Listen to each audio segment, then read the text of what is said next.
Parliamo di applicazione delle AI in aziende, dove oggi vedremo dei case history e sicuramente parleremo dell'utilità che può avere l'intelligenza artificiale, non tanto dal punto di vista meramente artistico come siamo abituati finora, ma proprio dal punto di vista aziendale, quindi di processi, di aiuto alle persone, ai team e all'integrazione sicuramente tra tutti i reparti.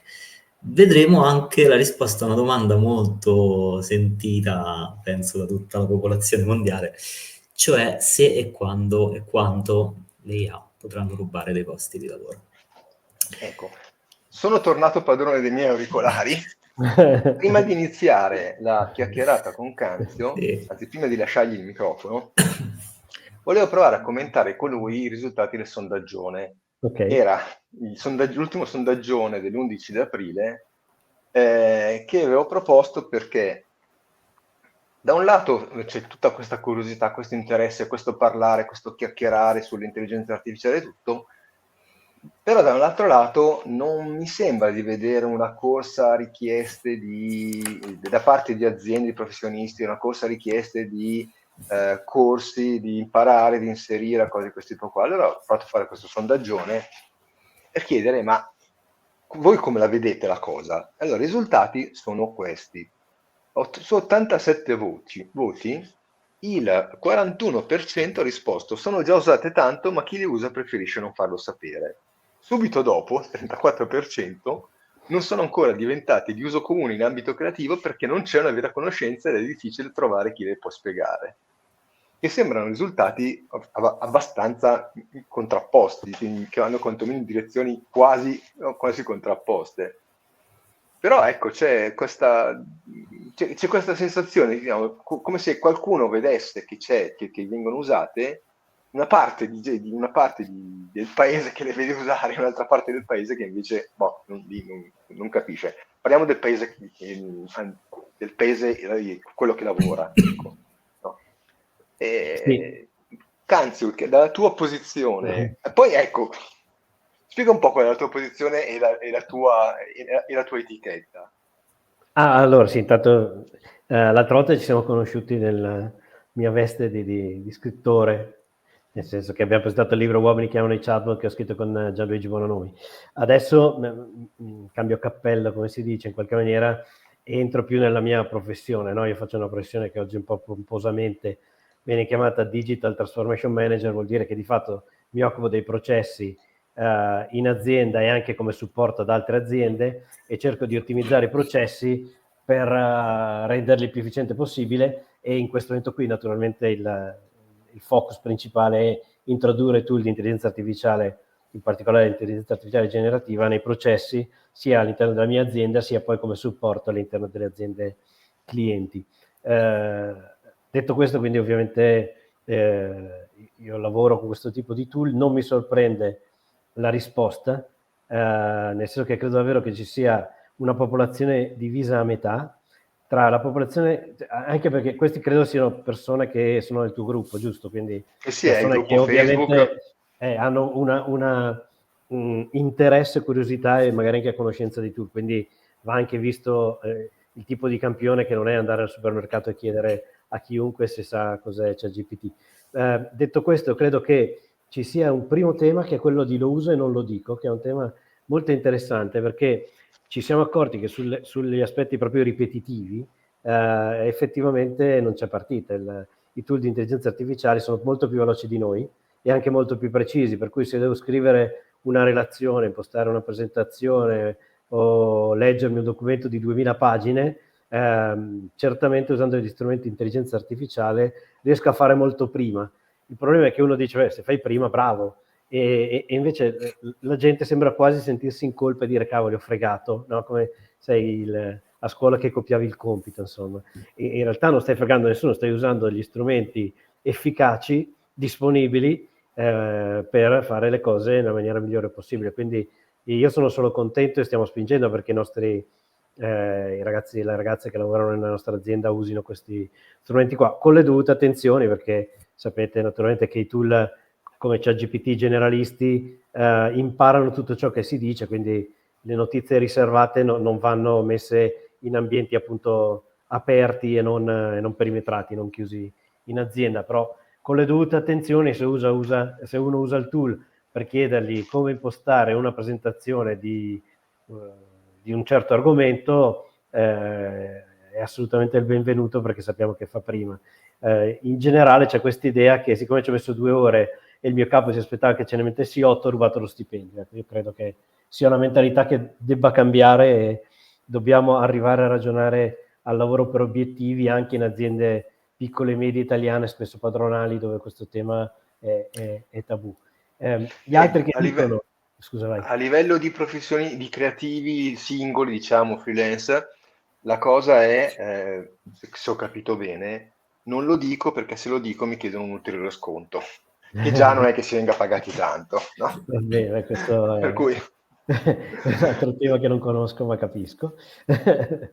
Invece gli altri che dicono non lo uso perché non ho formazione, questo è un altro bisogno che si sente. Noi stiamo anche andando in giro non solo per aziende come mestiere, ma devo dire che vado in giro anche associazioni, scuole e via discorrendo, anche in maniera diciamo amichevole, perché c'è molto bisogno di alfabetizzazione. Se uno non capisce bene come funziona, li usa male, se va bene li usa come motori di ricerca, e per cui sicuramente c'è bisogno di imparare a utilizzarli, bisogna sapere come fanno i prompt, bisogna capire come funzionano in modo che sai cosa ti aspetti, non ti lasci sorprendere dalle allucinazioni, dagli errori, per cui certamente c'è un bisogno di alfabetizzazione importante e che bisognerà cercare di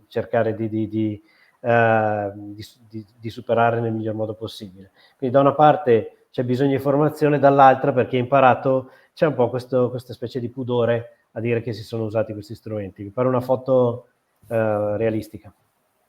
Non c'è timore anche che cambino gli obiettivi, cioè nel senso, se noi riusciamo ad avere una produttività di 10 con un'ora, magari il capo pretende 100. Sì, no, è chiaro. Ci sono aziende dove il lavoro è tantissimo, devi rifiutarlo, sei sempre con l'acqua alla gola perché arrivi sempre in ritardo. Ecco, in quelle aziende lì usare questi strumenti ti può permettere intanto di essere più veloce, di rispondere meglio ai clienti e poi sicuramente di riuscire a aggiungere del lavoro. Ci sono altre aziende dove è chiaro che il rischio può esserci. In tutti gli aumenti di efficienza c'è il rischio che serva meno personale.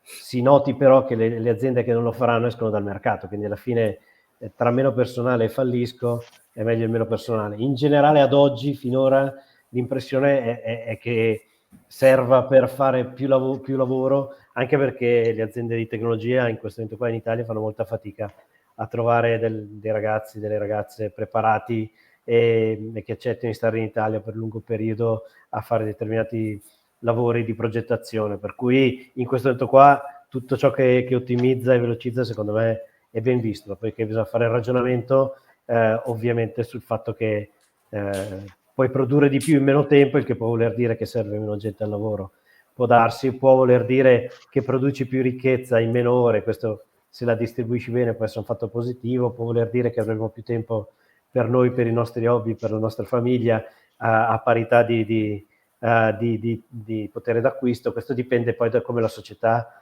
utilizzerà questi strumenti. E perché poi la domanda subito dopo è sulle buste paga, cioè tu c'hai tutto un mondo del lavoro che è impostato su quello, paga oraria, mansione, insomma, consulenti del lavoro, eccetera, eccetera. Sta roba qui regge secondo te? Perché secondo me fra qualche annetto la superiamo. Ma non so così non regge, nel senso che appunto se uno è più bravo di un altro, usa meglio gli strumenti e ci mette meno, è assolutamente irragionevole dirgli che lo paghi di meno perché ha impiegato meno tempo a fare la stessa cosa. Bisogna assolutamente arrivare a ragionare per obiettivi anche dal punto di vista retributivo.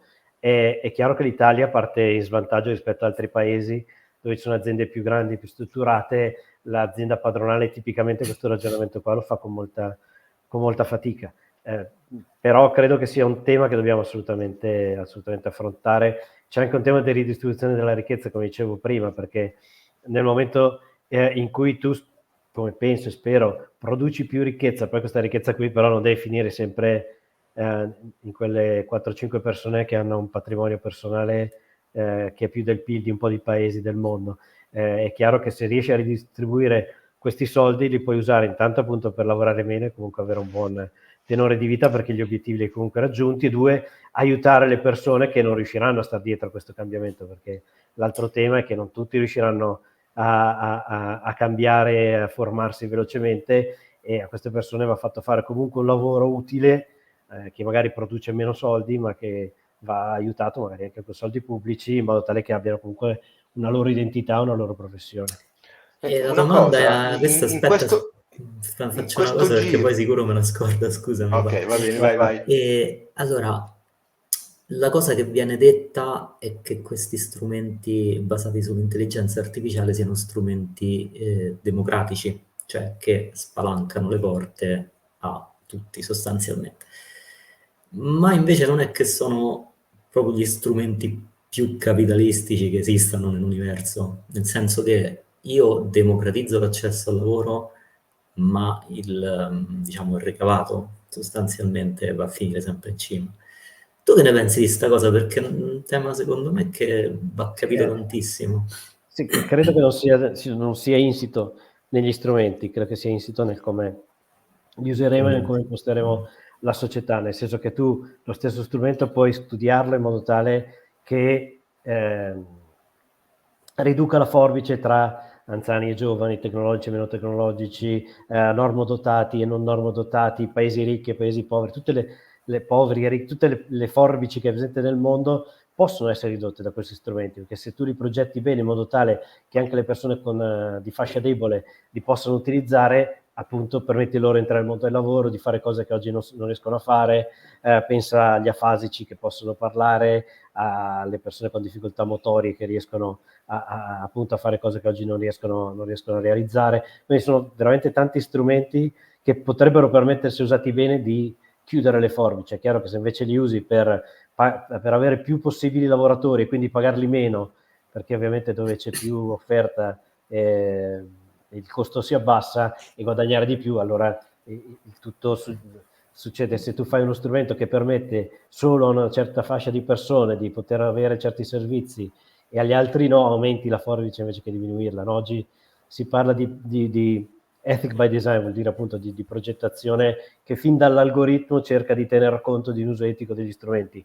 È chiaro che puoi fare qualcosina a livello di progettazione, dopodiché è proprio l'utilizzo che farà la differenza, e anche l'organizzazione sociale che potrebbe essere diversa da continente a continente, se non addirittura da stato a stato. Quindi se specificavo in Italia mi davi ragione. Sì. Beh, diciamo che però tu Canzio parli di uso di strumento. Sì. Tu Canzio parli di uso di strumento. In realtà questo tipo di scelte non è tanto degli strumenti quanto del sistema che c'è intorno. Sì, certo. E lì diciamo che non dipende dallo strumento, dipende dalle teste. Yes, io penso che... vai. In questo giro di cambio di tecnologie, api di terze parti attivate, abbiamo perso di vedere qui i commenti.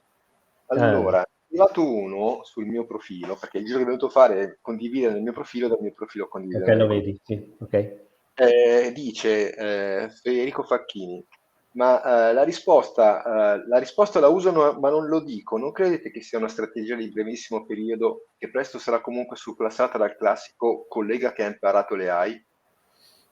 Sì, sì. Adesso in questo momento qua, ripeto, c'è la sensazione di fregare. Non appena ci si renderà conto che in realtà chi usa questi strumenti ottiene risultati migliori, succederà esattamente l'opposto, e chi non li ha imparati a usare rischia di non essere competitivo, e allora anche chi non li sa usare si spaccerà per grande esperto. C'è qualche esempio. C'era qualche tempo fa un meme che girava che diceva non è Lei che ti ruba il il robot, lavoro, ma è quello che ma il sa collega, usare le esatto. eccetera, eccetera, No, eccetera. torno se posso, torno però al tuo discorso, perché secondo me è importante.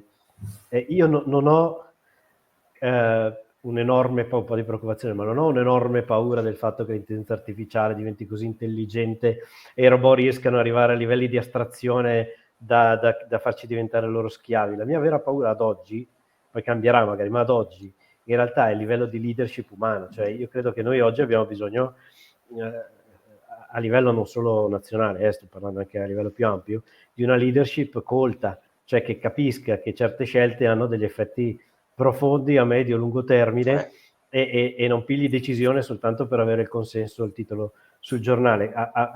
Questo sia a livello politico che a livello aziendale, ma molto a livello politico. Io temo che di leadership colta non se ne veda tantissima in giro, e invece per gestire una complessità. E questi strumenti hanno questa stranezza, che facilitano l'operatività, ma rendono più complessa la società e la vita. Quindi da una parte semplificano perché fai le cose più semplicemente. Anch'io che non so disegnare, sei in grado di fare, voi me lo insegnate alla grande, delle opere, se solo mi viene l'idea, riesco Come a fare l'ultima Leonardo, cena. potresti disegnare come Leonardo. Disegnare come Leonardo senza saper disegnare, ma d'altra parte invece la complessità del mondo diventa maggiore, perché ovviamente più persone possono fare più cose, e a questo punto è più difficile gestire e controllare il tutto. Allora, giusto un'oretta fa, prima di cominciare, stavo guardando le bozze delle modifiche che dovrebbero essere votate in questi giorni dell'AI Act europeo. Sì, esatto.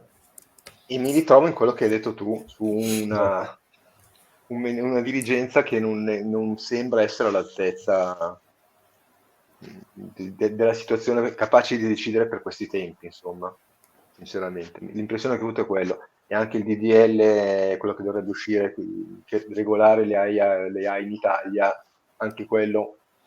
Io aspetterei di leggere la versione definitiva, perché credo che siano ancora, e questo vale anche per tutti gli emendamenti che appunto stanno uscendo. Certamente, per esempio, sul EU AI Act, come sai, c'è anche un patto per cui le aziende possono decidere di implementarlo già prima che diventi legge in azienda, e sono, per così dire, certificate da quel punto di vista lì.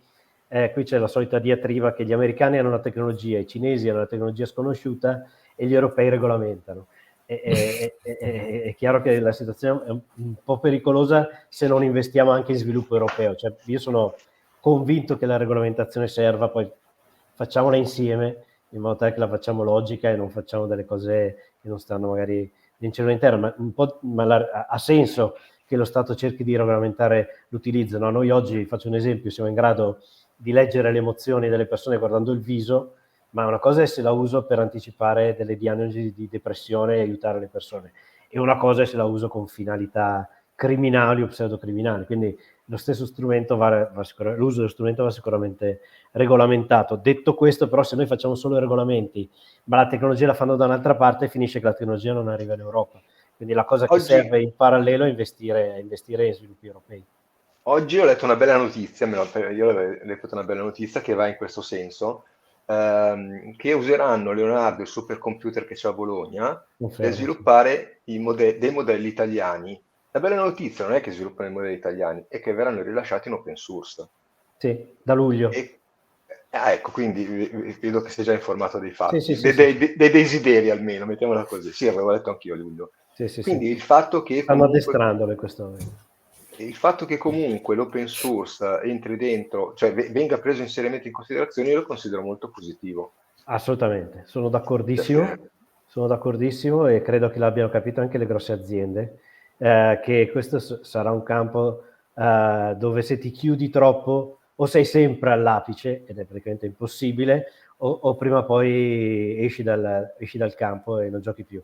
Quindi credo che il meccanismo dell'open source, almeno in queste prime fasi in cui c'è una montagna da scalare il più in fretta possibile, un sacco di cose da imparare, da inventare, il meccanismo dell'open source permette a tutti di camminare velocemente, sia uno strumento indispensabile. Ma poi c'è anche un altro tema che io sento particolarmente. Secondo te la velocità con cui evolve l'IA sarà sempre, esponenziale, o succederà tipo come con ChatGPT, che si arriva a un certo punto, poi c'è una soglia, oltre la quale non si va?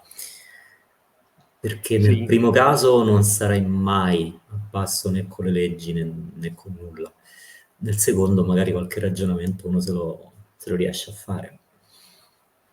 Sì, per esperienza prima o poi rallenta, no? È logico che succeda così, però dirti adesso quando rallenterà è molto difficile, e dirti dove arriverà, perché la grossa differenza rispetto al passato è che qui i cambiamenti sono velocissimi.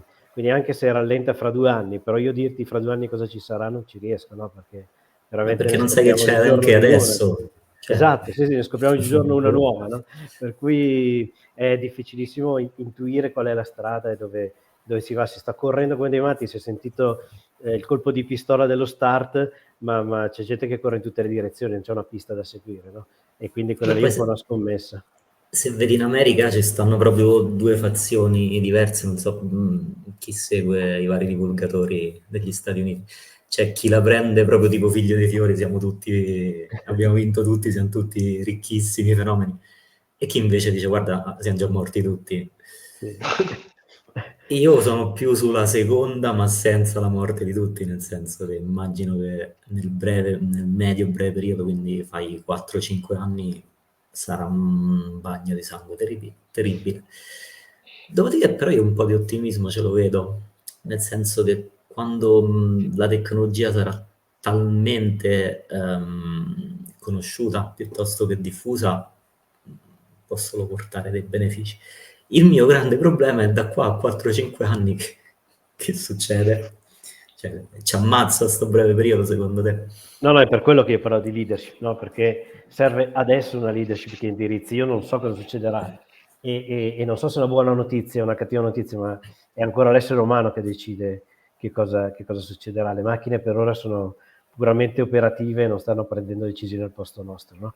Ed è adesso che devi indirizzare, adesso e nei prossimi mesi, fin quando si corre, che appunto devi indirizzare la direzione nel modo migliore possibile. Ci sarà naturalmente chi cerca di approfittarne per scopi meno nobili, e quindi è importante che ci sia una guida sociale che cerchi di utilizzare al meglio questi strumenti. Ripeto, nel campo medico si stanno ottenendo dei risultati importantissimi e ad oggi c'è ancora molta collaborazione, per esempio. Quello è un campo in cui l'innovazione è abbastanza diffusa e conosciuta. Nessuno per ora, da quello che vedo io, non sono un esperto, ma l'impressione è che nessuno si stia tenendo nascoste le novità tecnologiche e i risultati che puoi ottenere nel campo medico con l'intelligenza artificiale. Questo è un buon approccio, che lo stesso nelle energie rinnovabili vedo che c'è molta condivisione di informazioni, per cui stanno facendo passi avanti dalla fusione nucleare fino all'uso ottimizzato delle rinnovabili, l'uso della riduzione dell'uso dell'acqua in agricoltura. Quindi se da una parte sappiamo che l'intelligenza artificiale consuma l'ira di Dio tra elettricità e acqua, dall'altra però sta dando una mano, anche perché c'è appunto per ora condivisione di informazioni, quindi un po' di ottimismo secondo me ci può stare. Certo che, ripeto, serve un livello culturale di leadership importante, che speriamo ci sia, ecco. Quindi l'era dell'abbondanza secondo te è raggiungibile? Insomma. È raggiungibile facendo delle scelte difficili, sì. È il passaggio. D'accordissimo. Perché se tu vedi una possibilità di arricchirti subito, la scelta magari più giusta è la meno naturale, non so se mi spiego. Guarda, secondo me, visto che poi alla fine tante volte ti riduci solo a chi ha più potenza di calcolo, alla fine. A me sembra che i big stiano facendo proprio il discorso: mi prendo tutto prendibile, però poi vi lascio qualcosa. Sì, stanno investendo E quella parecchio. cosa sarà molto meglio di come stiamo oggi. Quindi, Sì, e poi da c'è un quel altro tema punto che di adesso vista. non affrontiamo, ma nel momento in cui arriva ad avere il calcolo quantistico e quindi si passa a privilegiare la velocità rispetto alla precisione, poi anche lì cambierà un po' tutto, però questa è un'altra storia che magari facciamo un'altra occasione. Senti invece qualche esempio di introduzione di AI in azienda, perché chiaramente i contorni Sì. sono sempre sfumati, se ne Ma capisce scusa una cosa, sempre Canz, tu pochino. hai preparato una Sì, presentazione slide così? Perché se volete sì. doveva essere 3 minuti di Sì. chiacchierata, giusto per No, dare il no. C'è tempo, ma mezz'ora. vedo che come preferisci, continuiamo così o vuoi fare la tua No, presentazione se e poi volete vi continuiamo? faccio vedere in un quarto d'ora, mezz'ora al massimo, un utilizzo di intelligenza artificiale generativa in azienda, Mm? ad alto livello, non entro nei dettagli, e dopo ne parliamo. Perfetto, anche perché così abbiamo l'esempio pratico sotto. Sì. Allora, cosa devo fare? Aspettami. Presenta. Presenta, condividi schermo, posso fare così? Sì. Condividi schermo. Allora, condividi schermo intero, questo. condividi, attivo la... Dimmi quando sei pronto che parto. Vedi? Io sono pronto. Sì? Si vede? Perfetto. Perfetto. Allora, quello di cui vi parlo, per esempio, è l'utilizzo di un chatbot aziendale perimetrato. Vedremo che porta dei vantaggi, perché voi sapete, quando il 30 novembre c'è uscito ChatGPT 2022, c'è stato un grande effetto wow e tutti hanno cominciato, molti, non tutti, hanno cominciato a provare a usarlo, però poi in azienda ci si è anche accorti che i chatbot avevano qualche leggerissimo difetto di cui poi parliamo e le rendevano inutilizzabili in azienda. Allora adesso vi mostro come è possibile utilizzare la potenza dei chatbot senza però tutti i difetti che lo hanno reso inviso in quasi tutte le aziende quasi subito. Intanto sì, voi lo sapete, insomma, il servizio che voi vedete quando fate delle domande a ChatGPT, Claude, Perplexity, Stable Diffusion, Mistral, Q, Gemini, e me ne sono dimenticati sicuramente un po', quello che voi vedete è la parte emersa dell'iceberg, no? Ma sotto c'è una base più importante e anche più difficile e complessa da costruire, che è quella che definisce la qualità poi del servizio che voi utilizzate, no?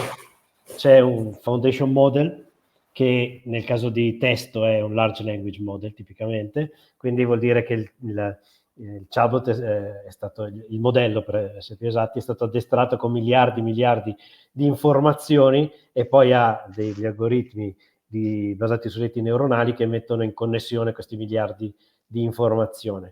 Questo vuol dire che sotto abbiamo dovuto sviluppare delle nuove skill, delle nuove competenze che sono in grado di preparare e addestrare questi modelli, e poi, come dicevo, sotto ancora bisogna anche capire quali sono i limiti che ci stiamo dando come regolamento nei diversi paesi del mondo e anche quali sono le regole etiche che puoi cercare di impostare fin dall'inizio in modo tale che poi il servizio segua delle regole etiche da te definite. Questo è tanto per spiegare, magari lo sapete già, ma insomma, come è strutturato di fatto un chatbot, cosa c'è sotto il chatbot che voi usate.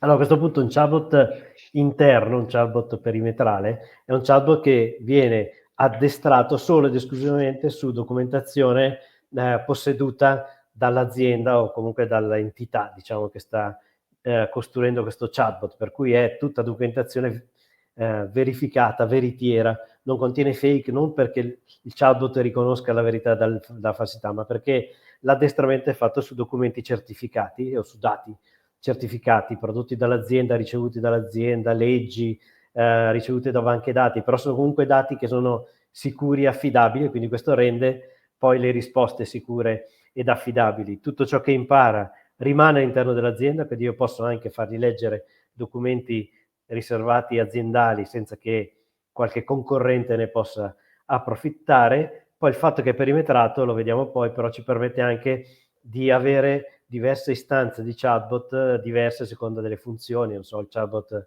delle risorse umane che vede dei dati personali che gli altri non possono vedere, oppure un chatbot di team per cui è addestrato su tutti i documenti di un certo progetto e via discorrendo fino ad arrivare all'assistente personale, cioè lo addestro con le mie mail o con dei documenti esclusivamente miei e solo io quindi parlo con quella istanza lì di chatbot addestrata su queste cose.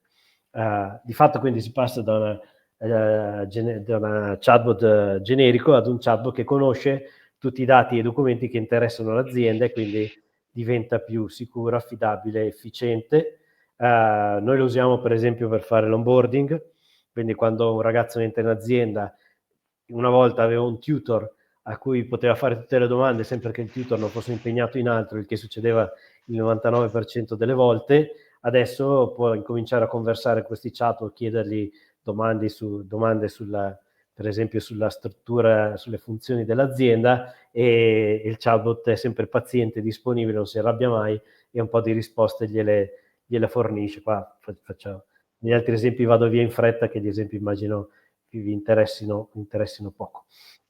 Di fatto la cosa importante è questa, no? Cioè la differenza fra normal chatbot e il chatbot perimetrale è questa, che il normal chatbot è quindi stato addestrato sulla qualunque, ha tirato dentro qualunque informazione, vera o falsa che fosse, e nessuno è più in grado di controllare la base dati su cui è stato addestrato, per esempio ChatGPT, per cui tutte le fake news su cui è stato addestrato, tutto il digitale che ha preso, non si può più essere pulito, diciamo così. Siccome il chatbot non distingue il vero dal falso, questo vuol dire che non è detto che quello che risponde è vero. Poi sapete che i chatbot hanno le allucinazioni, vuol dire che il chatbot costruisce le frasi semplicemente in maniera stocastica, in maniera proporzionale, in maniera statistica, e quindi non sa davvero quello che sta dicendo. Faccio un esempio: se oggi noi chiediamo a ChatGPT come sarà il tempo domani, non è che lui va a vedere i siti meteo, guarda fuori se ci sono le stelle, ma va a leggere i miliardi di documenti cercando la frase domani il tempo sarà in tutte le lingue del mondo, e scopre che nel 40% la parola che viene dopo è sereno, nel 20% è piovoso, nell'1% è fastidioso, e quindi scriverà sereno. Questo del tutto indipendentemente dal fatto che domani faccia bufera, insomma. È prettamente statistico. In questa maniera qua costruisce delle frasi che sembrano vere, è un po' come gli studenti che non hanno studiato ma provano a fregare il professore rispondendo con sicurezza. Risponde con sicurezza ma inventando. Viceversa, appunto, in quello perimetrale, se uno fa se gli si fa una domanda fuori dal perimetro, lui risponde semplicemente fuori dal mio contesto, non sono addestrato su questo, e non inventa nulla. In più, quello che impara, dicevamo prima, rimane all'interno, quindi non è pettegolo, non spiffera nulla, ed è in grado di gestire differenti profili. Tutti questi vantaggi fanno sì che in azienda possa avere un chatbot equivalente a quelli che si usano normalmente, ma che appunto non fa danni e ci dà dei grossi vantaggi. Il fatto di essere profilato è molto interessante, appunto perché lo posso profilare a livelli diversi. Dicevo prima, team che lavorano su un progetto, funzioni specifici, le vendite, il top management, gli amministrativi, i progettisti e così via. Per livello di permessi, cioè io posso avere delle persone che hanno firmato il GDPR piuttosto che degli NDA, quindi che hanno la possibilità di vedere certi documenti, e loro usano il chatbot addestrato su quei documenti lì. Chi invece non ha quei permessi userà il chatbot non addestrato su quei documenti lì, fino ad arrivare, dicevo prima, ai dati personali, che permettono di avere un vero e proprio assistente personale sul PC e sul telefono, con cui si può conversare continuamente a qualunque ora del giorno e della notte, ma spero che sabato e la domenica lo spegniate, e che comunque davvero può dare delle risposte con grande pazienza su tutte le informazioni su cui è stato addestrato.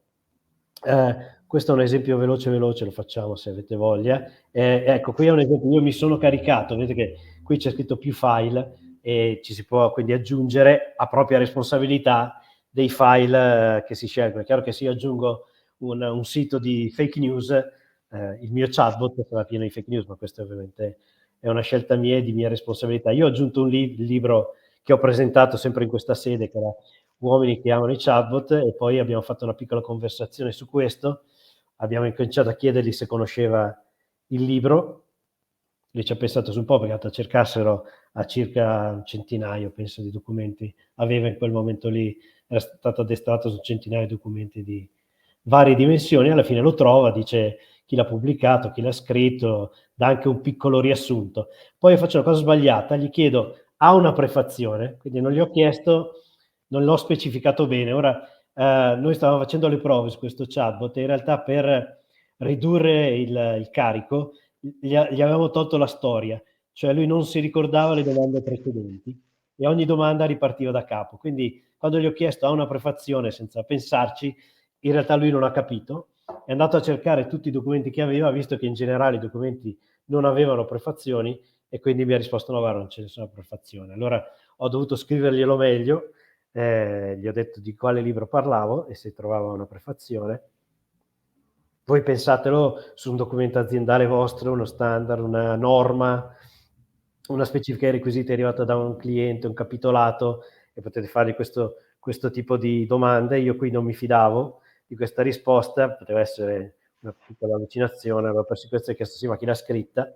E lui mi dice correttamente il nome di chi l'ha scritta, che è Marcus Krinke, che è un filosofo esperto di etica dell'innovazione. Va bene, poi gli ho fatto altre domande, adesso penso che possiamo passare oltre. Dopodiché, che lavoro c'è dietro la creazione di un iceberg perimetrale? Non è per niente un lavoro banale, perché non è un'app che tu compri, ti installi sul tuo PC e funziona. Serve prima una grossa analisi profonda di come funzionano i processi nell'azienda, di come l'azienda gestisce i dati, da dove arrivano, in che formato sono, con quanta frequenza vengono aggiornati, in quali database o configuratori o quant'altro risiedono, o banche dati interne o esterne. Bisogna fare l'analisi di tutti i profili aziendali e bisogna anche capire che infrastrutture IT sono disponibili in azienda. Fatta questa analisi, a quel punto si può fare un primo proof of concept, una prima realizzazione, tanto per ricominciare a provarlo, e però bisogna subito fare alcune scelte fondamentali che dipendono dalla complessità dell'azienda, perché il chatbot può semplicemente andare ad utilizzare l'API, quindi l'interfacce di ChatGPT equivalenti, e in quel caso lì però funziona soltanto per pochi accessi saltuari e pochi utenti, allora può aver senso. Ma normalmente in uno studio professionale, in un'azienda, le due scelte che si fanno sono le ultime due. Si può andare su cloud, questo è sicuramente l'ideale dal punto di vista economico, perché di fatto questo ci permette di spendere soltanto per quello che davvero si consuma in termini di dimensioni di spazio che serve, di potenza di calcolo, e ci permette di scegliere fra vari LLM disponibili quello che più è calzante rispetto agli utilizzi dell'azienda stessa. Alcune aziende però non permettono di avere documenti in cloud per ragioni di riservatezza, oppure hanno a disposizione potenze di calcolo, server potenti e vogliono usare quelli. Allora è anche possibile installare l'LM on-premises, quindi su un server locale, e a quel punto quello funziona anche se stacchi internet, insomma è completamente sotto il controllo. È chiaro che lì devi fare una spesa iniziale magari superiore, perché devi già pensare alle espansioni future, e in più una volta che scegli un certo tipo di LLM sei ovviamente fermo lì e non hai possibilità non hai flessibilità, diciamo, su questo aspetto.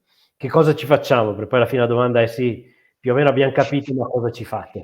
Ecco, questa è una lista proprio brevissima, perché non volevo entrare troppo nei dettagli di cosa facciamo. Come avete visto, condividiamo informazioni, generiamo presentazioni, tabelle, report, offerte specifiche, procedure, facciamo campagne di marketing, comunicazione, quindi lanci di prodotti, press release, post, articoli, mail ai clienti che sono diverse, possono essere più o meno formali, possono essere per clienti già conosciuti piuttosto che nuovi, e quindi diciamo customizzate. Leggiamo documenti che arrivano dall'esterno, quindi richieste d'offerta, specifiche dei requisiti, capitolati, standard, norme, leggi e quant'altro.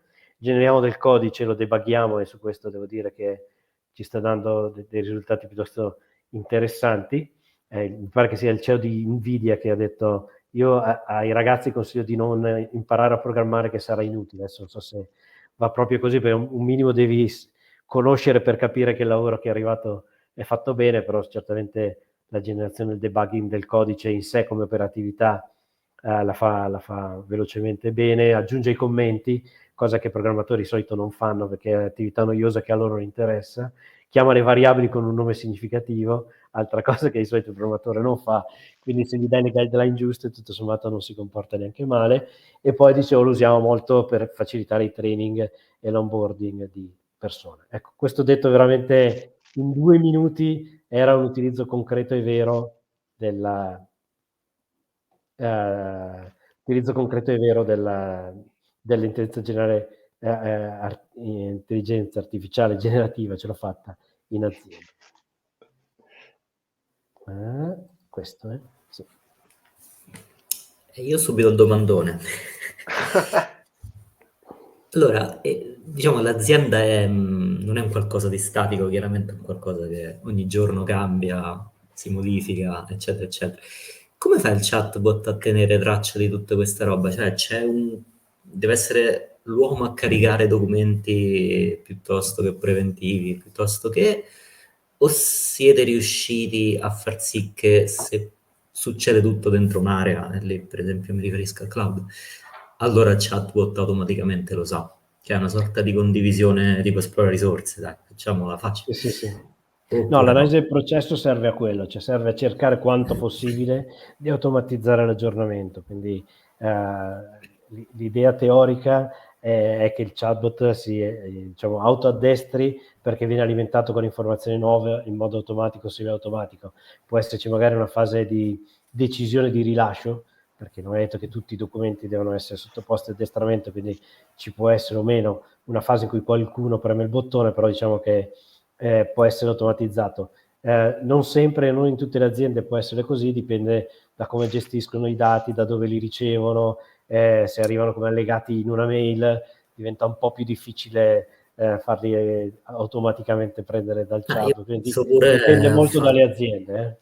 io penso pure al fatto che tante aziende, faccio l'esempio mio, usano anche parecchi software diversi, magari c'è quello per il CRM, c'è quello per la Certo. fatturazione, quello per le risorse umane. E lì che fate? Andate tramite API su tutti quanti? Avete la possibilità di scegliere quale sì o quale no? Oppure non si No, può qui fare? dipende moltissimo dai tool, perché ci sono alcuni tool che sono facilmente interfacciabili, quindi non c'è problema con le API, altri che sono un po' più gelosi, e allora bisogna parlare anche con il fornitore del tool per avere la chiave d'accesso. Banche dati a abbonamento, quelle lì per esempio ti devi mettere ancora con loro, perché per forza non puoi andare a prendere cose sotto abbonamento gratuitamente e portarle via, quindi lì ci vuole per forza un accordo con loro. Dipende veramente da tool a tool, bisogna studiare l'azienda, non c'è una risposta vera per tutti. Questa probabilmente è la vera parte difficile, nel senso Sì, che non è un'app, proprio ripeto, che tailor-made, installi. insomma. Sì, assolutamente. Non è un'app che installi e va tutto. Assolutamente no. Senti, una curiosità, il titolo che ho messo Mm, nei post di questa mattina, mm. che era un po' provocatorio, no, giusto per fare quel clickbait, no? No, è Diceva, giusto. ma è vero che quando entrano dentro poi ci portano via il lavoro? Ecco, visto che quello che stai facendo lo vedi, cosa succede quando entrano le AI in un'azienda? Allora, facciamo intanto, se mi permette, un discorso generale per inquadrare il tema, no? Forse ho detto anche l'altra volta quando ho presentato il libro, ma lo ripeto. A livello generale, fino ad oggi, nella storia dell'uomo, il progresso ha generato in valore assoluto più posti di lavoro di quelli che ha cancellato. All'inizio del 1900 eravamo 1,5 miliardi, adesso siamo a 8 miliardi, ovviamente non è che lavoriamo tutti, però i posti di lavoro in assoluto sono aumentati e in generale sono migliorate le qualità di lavoro da 150 anni, da 120 anni a questa parte. Questo a livello macro, poi dopo a livello micro è tutto un altro discorso, perché è chiaro che i lavori molto ripetitivi sono certamente a rischio. Noi abbiamo e vediamo molta preoccupazione in alcuni uffici, per esempio nell'amministrativo, tanto per fare un esempio, vedo la gente molto preoccupata perché dice io di fatto faccio data entry tutto il giorno, è chiaro che quel lavoro lì è difficile da difendere, insomma, quindi mi rendo conto che ci sono alcune attività che in assoluto rischiano di sparire, altre attività che servono ancora, serviranno ancora, ma all'interno della quale ci sono delle fasi che vengono automatizzate, quindi come si diceva prima, se mi pagano 8 ore al giorno, io però il lavoro ce l'ho per 2, non per 8 adesso. E quindi o mi danno del lavoro in più da fare, oppure qualcuno di noi se ne va perché non serviamo tutti quanti, no? Quindi è chiaro che a livello micro questa è una situazione, è uno dei grandi motivi per cui l'intelligenza artificiale in azienda è spesso osteggiata, perché nessuno ha capito esattamente che lavori andrà a cancellare, ma si è capito che avrà un impatto. Quindi se a livello macro per i giovani è una bella notizia perché sono molti più lavori da fare, e per i non giovani deve essere uno stimolo a imparare cosa sta succedendo, secondo me, perché insomma, io non sono un ragazzino, però ci si mette, ci si prova a imparare quello che succede. Però d'altro canto è indubbio insomma, che l'impatto nel mondo del lavoro è pesante, però te Paolo te lo ricordi perché l'abbiamo vissuta un po' assieme, no? All'inizio degli anni 90 d'improvviso sostituiamo i tecnigrafi col CAD e ci fu una battaglia non indifferente perché effettivamente ci fu molta resistenza chiaro che lì ci abbiamo messo 2 anni, adesso questo forse un po' di più, adesso questa cosa qui dura molto molto meno, per cui il tempo di adattarsi è un po' meno, l'impatto è indubbio e come tutti gli impatti devastanti ha sia aspetti positivi che aspetti negativi, che vanno prima di tutto conosciuti e previsti e poi gestiti. Siccome è un argomento di cui abbiamo già parlato altre volte fra di noi, sai che ho un'opinione abbastanza negativa sul saldo totale, no? E tutto sommato hai detto tu stesso gli elementi, nel senso che allora il CAD piuttosto che la robotica, piuttosto che hanno avuto tempi lunghi. Tempi lunghi vuol dire tempo di poter riaddestrare le persone, tempo di accompagnare le persone alla pensione, tutte queste cose qua. Sì. Soprattutto mi sembra che quelle rivoluzioni fossero molto specializzate, cioè quando Okay. entravano, questa cosa qui invece è estremamente veloce e estremamente generalizzata. Mh-mh. Non va a toccare solo l'amministrazione, tanto per fare un nome, un esempio che hai citato prima, va a toccare tutti i reparti, più o meno tutte le cose più o meno pseudo-para-intellettuali, mettiamola Io così, direi no? anche una cosa, che è molto chiaro, è abbastanza chiaro, il mestiere che sparisce non è altrettanto facile capire quello che arriva. Certo. Quindi io per esempio penso ad aspetti più ricreativi, del sociale, sui lavori di cura, come dicevamo l'altra volta, ma sono tutte professioni che oggi manco magari sono riconosciute.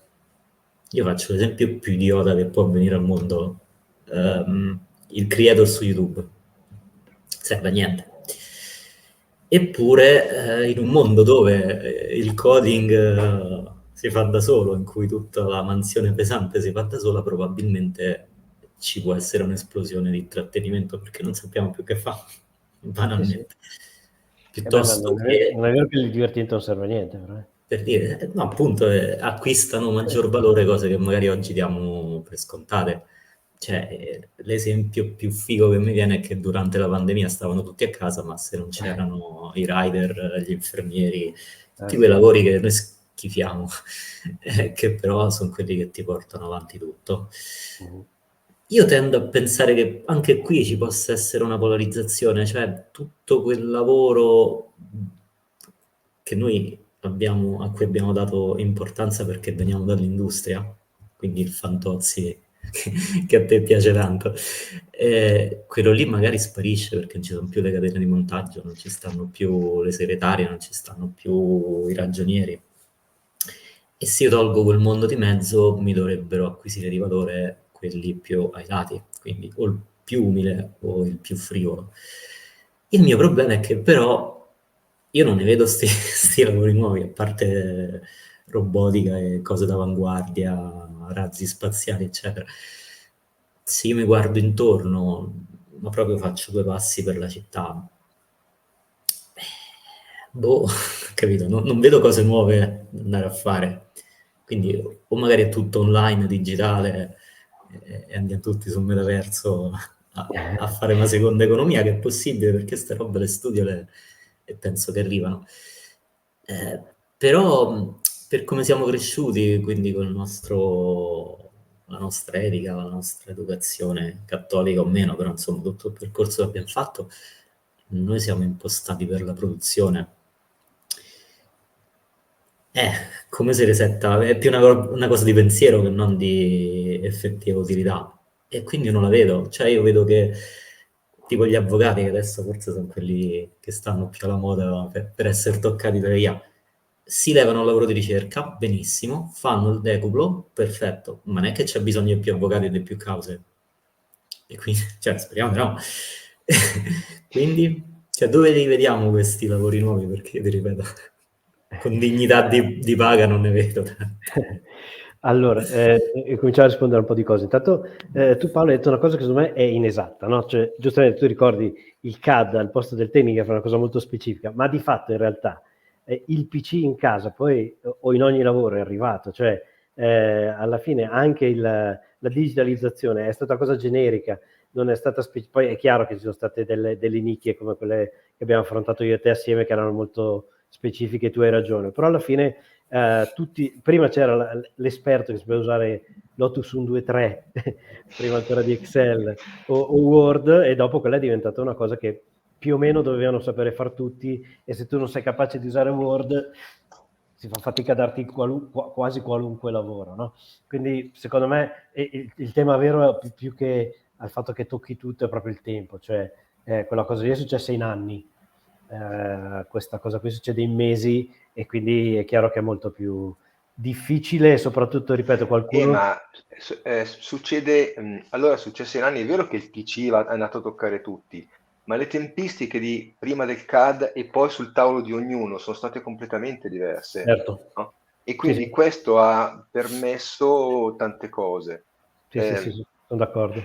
Mentre adesso questa roba qui sta entrando in tutte le direzioni e nello stesso momento. Anche Noi internet... stiamo, sì, scusa. per esempio, con Marco e con altri stiamo guardando un po' il mondo delle AI generative. Per esempio, c'è un'esplosione incredibile di quelle che fanno video. Stanno Mhm. venendo fuori delle cose in pochissimo tempo, delle cose stupende. E tutto sommato, Sora non è la più avanzata, no? Se tu sei Perché riuscito ce a ne sono. usarla, bravo, perché a me non pare che sia pronta solo. No, no, ma al di là del fatto che nessuno di noi normali l'ha ancora usata, ma ci sono altre cose che non sono Molto ancora più. uscite, non sono ancora pubbliche, però si cominciano a vedere Sì, sì, è vero, è vero. che Sora se lo lasciano dietro. E quindi c'è e parlo solo di quelle generative di immagini, guarda solo l'esplosione di quelle musicali. Cioè, nel senso, sta Certo. succedendo tutto insieme sta Sono succedendo. d'accordo. Pensa alle Quelli, multimodali pure, che è una cosa No, che infatti ancora... questo è eh, multimodale, no? È Sì. chiaro, sì, sì. esatto.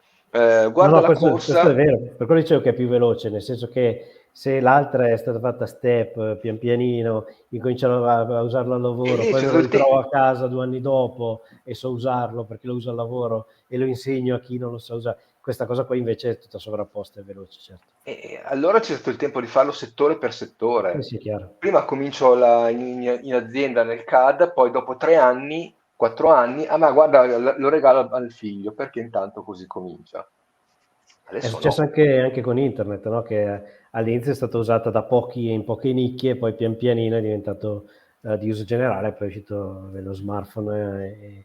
Guarda, io sono convinto che senza la pandemia le video call sarebbero rimaste soltanto aziendali, e nessuno avrebbe mai imparato Ma le a stesse intelligenze usarle. artificiali senza pandemia, probabilmente tutti questi Probabile, investimenti. probabile, Io probabile. Io mi nel ricordo 2020 che... vedevo i primi avatar, i primi che si clonavano, ed Sono era d'accordo. veramente una porcheria.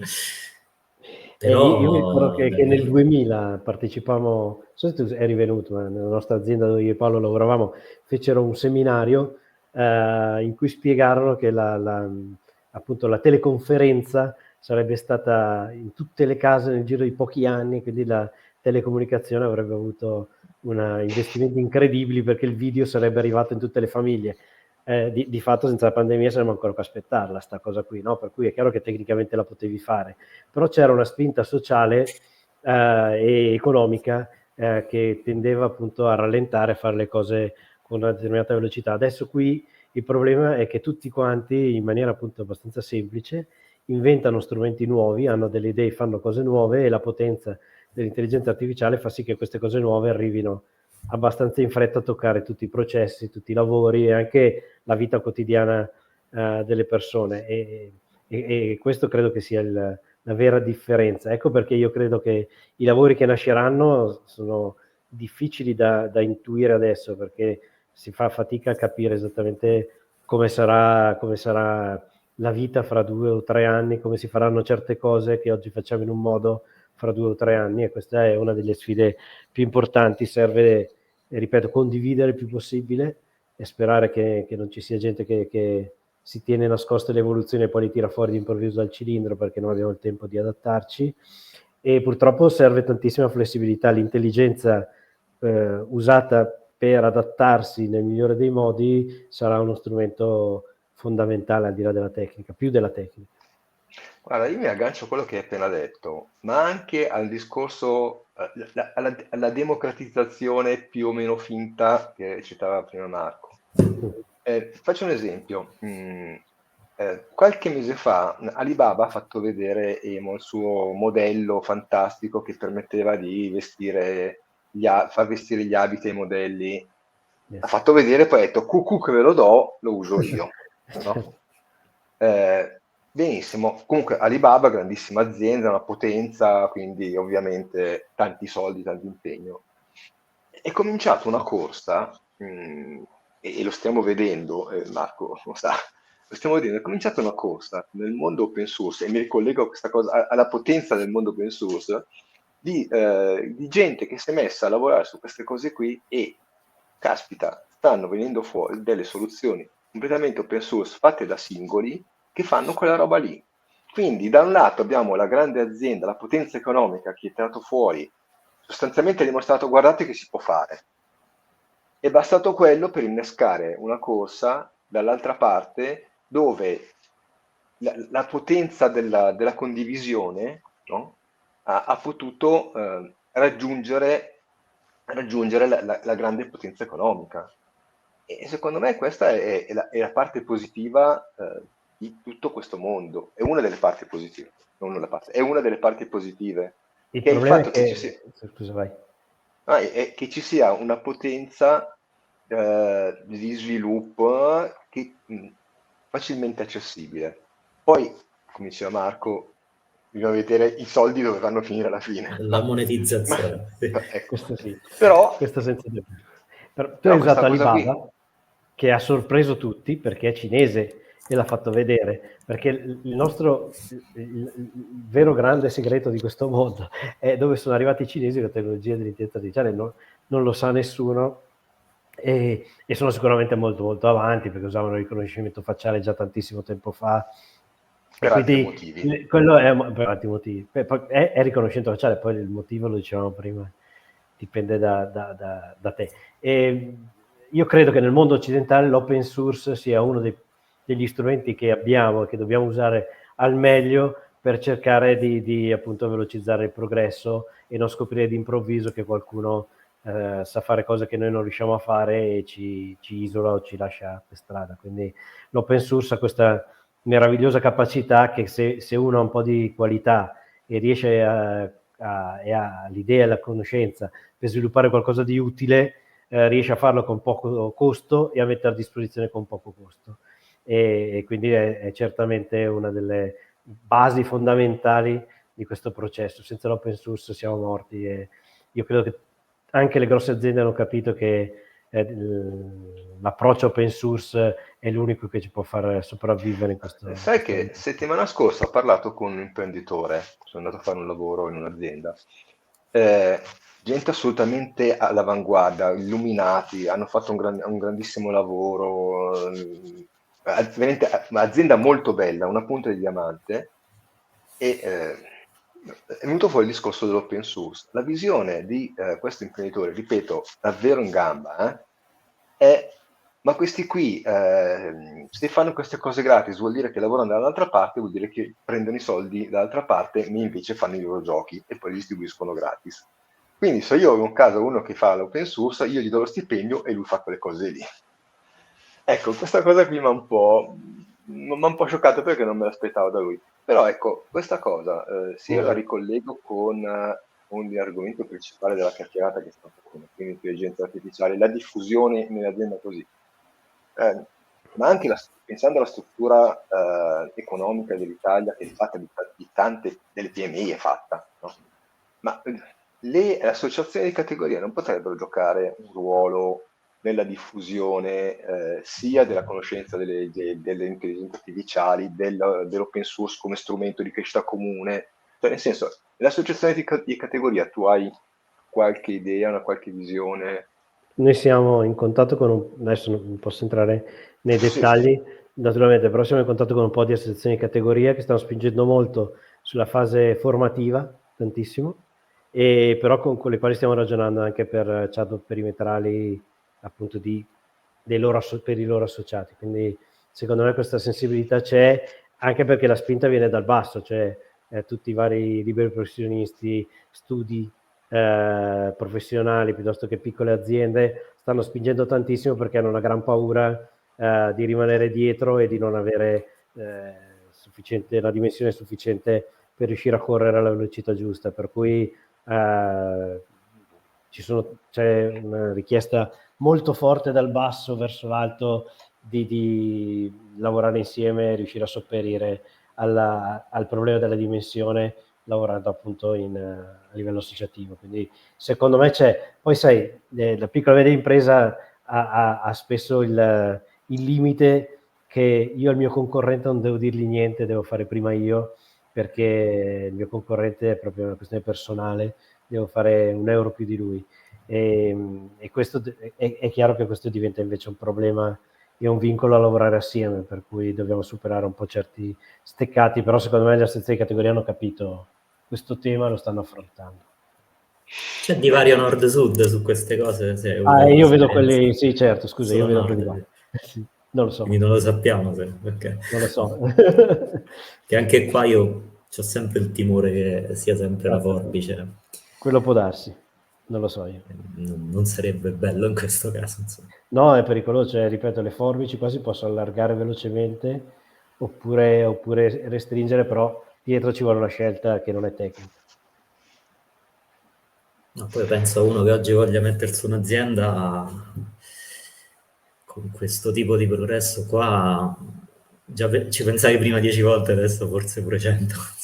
No, poi tornando al discorso che facevi te, che era giusto, dopodiché a me l'idraulico serve a casa, il fabbro, l'idraulico, il cioè non è vero che tutto il mondo sarà, facciamo i prompt e otteniamo quello che vogliamo, quindi la vita vera poi rimane, devo andare nei negozi, vado al macellaio, da il pesce, ho bisogno di qualcuno che appunto mi aggiusti la porta perché io non sono capace, del meccanico che aggiusta la macchina, anche se anche il meccanico oggi usa più i computer delle chiavi inglese, ma questo è un altro discorso. Però vuol dire, è chiaro che c'è una fascia di lavori artigiani o anche di operai specializzati che continua a servire e a rimanere. Io non credo che sia un cataclisma da quel punto di vista lì, però certamente, ripeto, la fase, i lavori impiegatizi ripetitivi, e quelli sì, quelli sono certamente rischi, mentre una volta si pensava che il robot sostituisse l'operaio che verniciava l'auto, e viene da dire per fortuna sotto certi profili, però è chiaro che l'operaio che ha perso il lavoro magari non lo dice. Adesso il tema va su lavori impiegatizi anche di middle management, perché lavori ripetitivi li si fa tanti in azienda e non sono gli operai che li fanno. Io direi anche proprio la categoria dei servizi in generale, cioè diciamo Certo. che chi è stato sforbiciato prima è stata l'industria, è stato diciamo, le ditte, dai, quelle che erano altre le ditte. Però adesso, vivendo in un'economia di servizi, io vedo che, ma anche sulla mia pelle, quello che riesco a far molto meglio e molto prima rispetto a pochi anni fa è tantissimo. Quindi la domanda che mi faccio è: che c'è dopo il terziario? Altro terziario? Boh, no. Sì, tu stai parlando della fetta di popolazione probabilmente più grande che c'è adesso, almeno in Italia, poi in Europa, no, penso anche in Europa. Se quella lì mi si dimezza, mi si toglie anche quella che una volta dicevamo non lo so, però borghesia. ripeto, da una parte non credo che si dimezzi, perché nasceranno nuove esigenze, nuovi servizi che faccio fatica oggi a prevedere.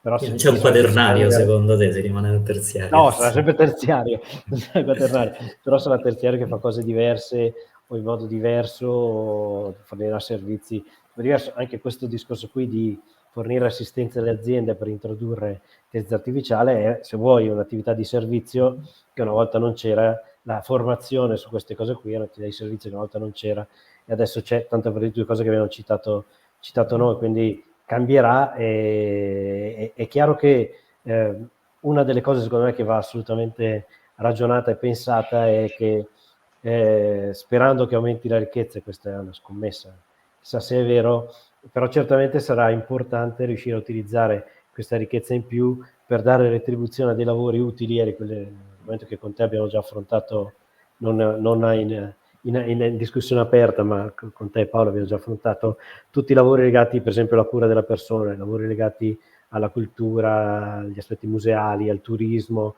al supporto alla pubblica amministrazione, al proprio comune. Sono tanti lavori molto utili che per oggi si fa fatica a pagare e a retribuire. Se si riesce a ridistribuire la ricchezza, che abbiamo un ospite dietro qua, Alba.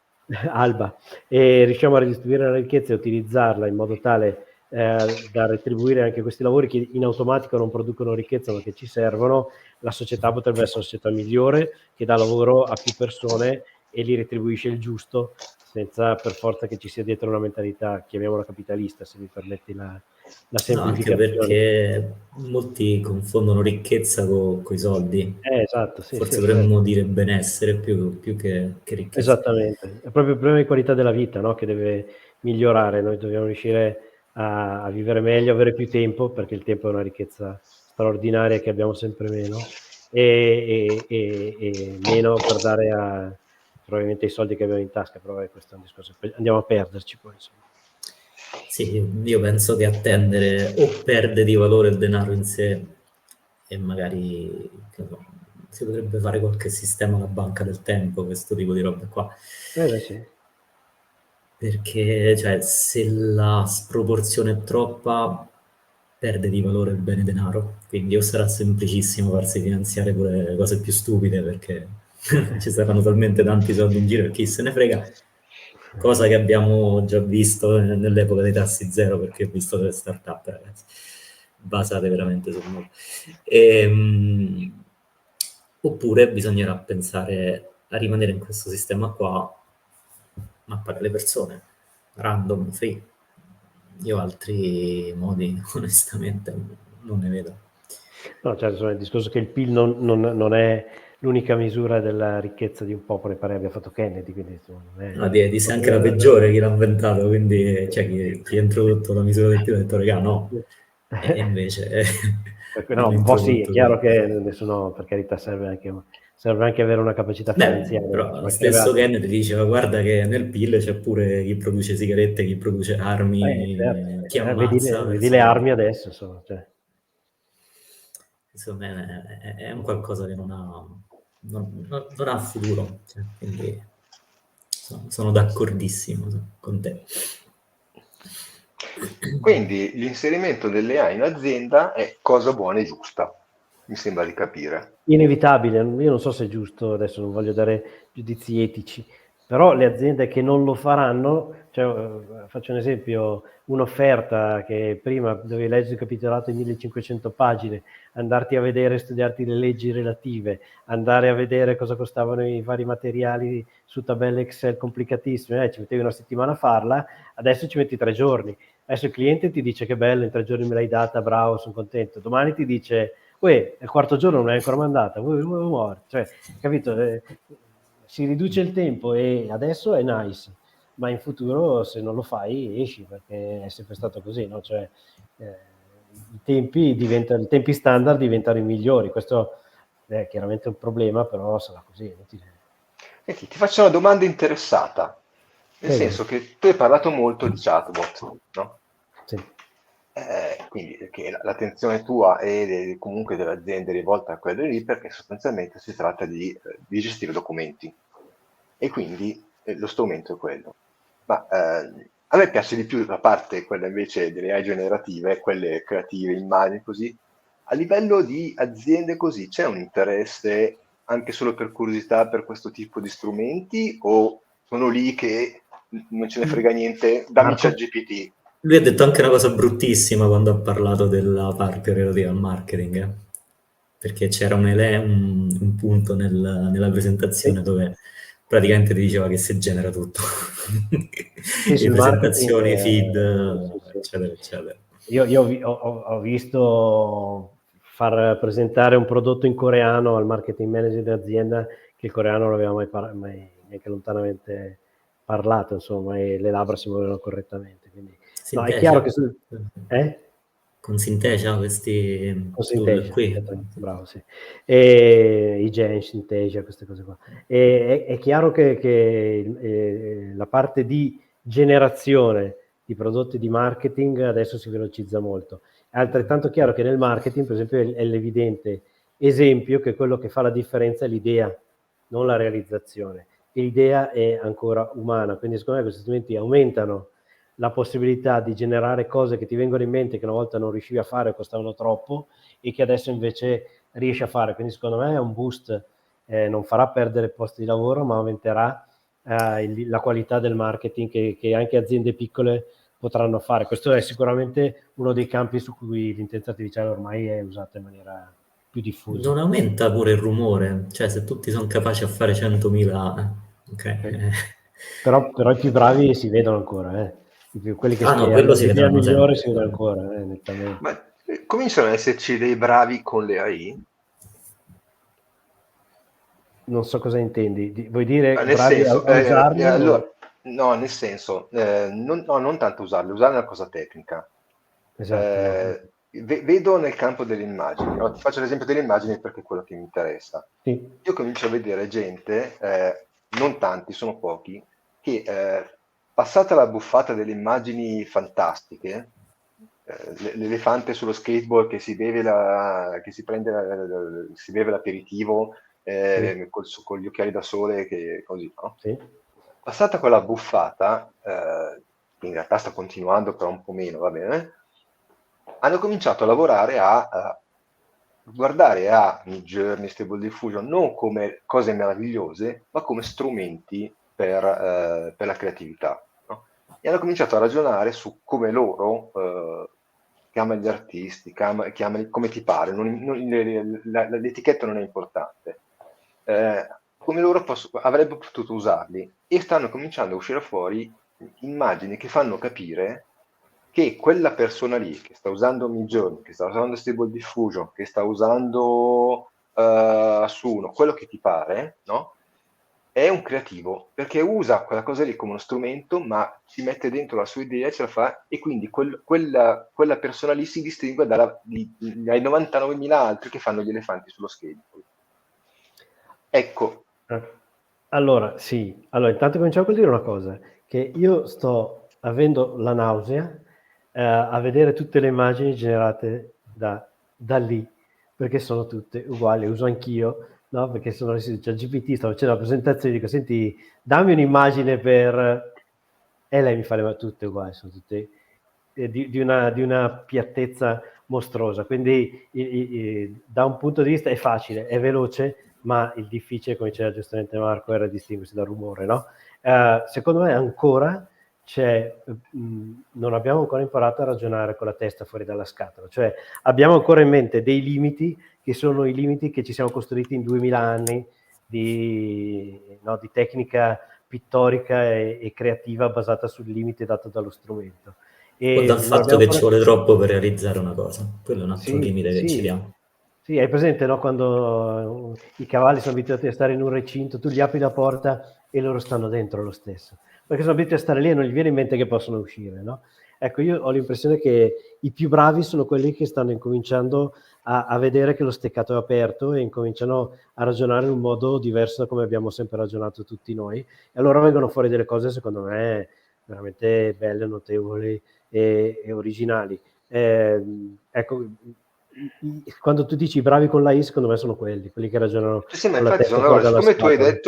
tu hai detto che Ce n'è quelli qualcuno? si notano, quelli che hanno Sì, una secondo me testa si sì. notano. Ecco, io questo lo vedo nel campo delle immagini. Eh, Si vede anche nel campo, io parlo di creativi, ma in realtà bravi a usare, che riescono a usare queste cose qui come strumenti per la loro creatività, loro umana, ma che può anche essere il loro scopo umano, che può essere anche benissimo scrivere manuali, per dire, no? Perché anche scrivere manuali non è facile, e scriverli bene non è una cosa semplice. Per dire. C'è tutto ciò che è Questo è- noioso, tipo schede prodotto, poi Quelle lì avremo purtroppo Amazon, vengono fuori. sta roba qui. Però scrivere ma romanzi che sì. Scrivere romanzi, per esempio, secondo me è logico farsi aiutare da ChatGPT, ma è altrettanto logico che poi per scrivere un bel romanzo ci devi mettere tu la tua testa, la tua anima, il tuo sentimento, il tuo stile, la tua esperienza. Ti può velocizzare in alcune fasi, darti delle idee. Se gli chiedi, dai, ma aiutami a drammatizzare un po', ti crea qualche spunto che ti aumenta la drammatizzazione di un brano, però poi sei tu che devi avere quel qualcosa in più che rende il romanzo interessante rispetto a quello scritto da un altro, e quello non lo fa ancora l'intelligenza artificiale, secondo me. No, anche perché lì vai a toccare qualcosa che è insondabile, cioè sia nella scrittura che piuttosto in qualsiasi forma di espressione. Sì. C'è l'anello mancante che la macchina non riesce a... Per fortuna la penso gravità mai assoluta è riuscire. ancora umana. Se c'è l'effetto speciale, guarda, tipo vedi Marvel per capirci, lì vince sempre la macchina. Se c'è il sentimento, insomma, l'emozione, probabilmente no. L'idea geniale è ancora dell'uomo, poi è chiaro che le macchine sono creative in senso relativo, cioè una volta che tu hai avuto l'idea geniale che è tua, poi loro generano da lì qualcosa di molto creativo, no? Però è creatività relativa, non è creatività assoluta, che per ora è ancora in mano all'essere umano e che dobbiamo stimolare, perché noi eravamo talmente abituati a concentrarci sulla tecnica e sul come fare le cose che un po' abbiamo perso la capacità appunto di creatività assoluta. Questo è un ambito, secondo me, dove i giovani in realtà saranno privilegiati, perché sono quasi nativi AI. Io vedo i nuovi smartphone, quello che fanno, come lo creano. Cioè, io che mi ritengo ancora più o meno aggiornato, ti so magari pure costruire la cazzatina su Roblox. Ce la posso fare. Però chi c'è nato dentro e lo dà come noi che andiamo a fare la spesa, insomma. E io sono infatti sempre molto preoccupato per la fascia d'età proprio mia, porca miseria. Quindi lo dice pure Federica in un commento. Chi oggi sta tra i 35 e i 50, secondo me se la può vedere brutta, perché sei troppo lontano dal ritiro, sei ancora... Cioè, sei troppo vecchiotto per essere nativo su sta roba qua. Io lo vedo con i miei coetanei, ma secondo me siete Paolo eccezioni non voi. pensiamo di essere vicini al ritiro, poi ci faranno ritirare magari. Ma io ho Siete ancora voglia Sì, ma dovranno di... costringerci. Io ho ancora voglia di No? scoprire il futuro, mi dispiace avere già Perché questa età qui, spirito? vorrei essere più giovane per scoprire cosa succederà nei prossimi 30, 40, 50 anni. No, non credo che sia un problema di età, sai, secondo me. Chiaro che essere nativi AI ti facilita, molto diverso. i giovani, no, hai presente quel bambino, c'è quell'immagine di quel bambino che piglia una rivista e incomincia a premere col dito perché non capisce perché la rivista non si apre, perché nei bambini è istintivo. Però la un cosa certo che mi tipo di... colpisce, e mi collego Però con è questo, molto... prego, scusami. la cosa che mi colpisce e mi collego giusto con quello che stiamo dicendo adesso, l'età media del gruppo non è non è di giovani, è comunque di gente dei 30-40 in su in realtà, perché quelli che arrivano non so se arrivano perché sono Perché i giovani non professionisti. usano Facebook, Non c'è nessuno che usa Sì, Facebook sotto i 30 anni, dai. beh, nessuno no, però non arrivano nel gruppo, mettiamola così, no? E questo mi colpisce, perché comunque dovrebbero essere invece, magari li vedo in altri gruppi fare cazzate, fare delle immagini così. No, secondo me su Facebook non li vedi, scusami Proprio se... nessuno. No, Qualcuno sì, No, dai. poi comunque stai sempre su campioni non rappresentativi. no. Cioè, gruppo da 100.000 persone inizia di ok, il nostro è ancora Gruppo piccolino. di 5.000, siamo arrivati a 5.000, Vabbè, dai, bravo, dai, è mica piccolo. Insomma, piccola soddisfazione, dai. No, comunque secondo me la capacità di adattarsi non è per forza strettamente legata all'età. È chiaro che se sei No, io parlo progressivamente sempre di facilitato, non mercato del discuto. lavoro, di media, eccetera, Però eccetera. poi insomma ci sono anche, guarda, dei giovani spaventati e molto rigidi, molto conservativi. Io li ho conosciuti e appunto delle persone anziane che invece hanno tanta voglia di imparare. Chiaro che normalmente tu nasci in un mondo in cui c'è già la I e ti viene più naturale pensare senza la scatola che abbiamo in testa noi, questo sì. No, ma poi è Senti, sempre il ragionamento economico che ti frega, cioè dico come faccio da qua ai prossimi 2 o 3 Lo so. anni a guadagnare, no, a farmi un'idea, cioè, quelle mi arrivano. Però idee monetizzabili, cioè vai a finire sempre lì. Se uno io ho non una ci domanda avesse la per paura del vuoto, volerebbe molto di ho più. Insomma. ho una domanda per il divulgatore, visto che fai anche divulgazione. A me? Sì. Sì, sì. Allora, tu vai, giri, racconti, com'è il fuori dalla bolla? Il tuo fuori dalla bolla che incontri? Oh, che bella domanda. Allora, prova a dirla così. Io per esempio incontro genitori no? Di ragazzi che a scuola hanno 10 anni, 9 anni, 10 anni, che sono genitori che hanno 40 anni, 35 anni, 40 anni e che non vivono nel mondo della tecnologia, non vivono nel mondo che vedo io.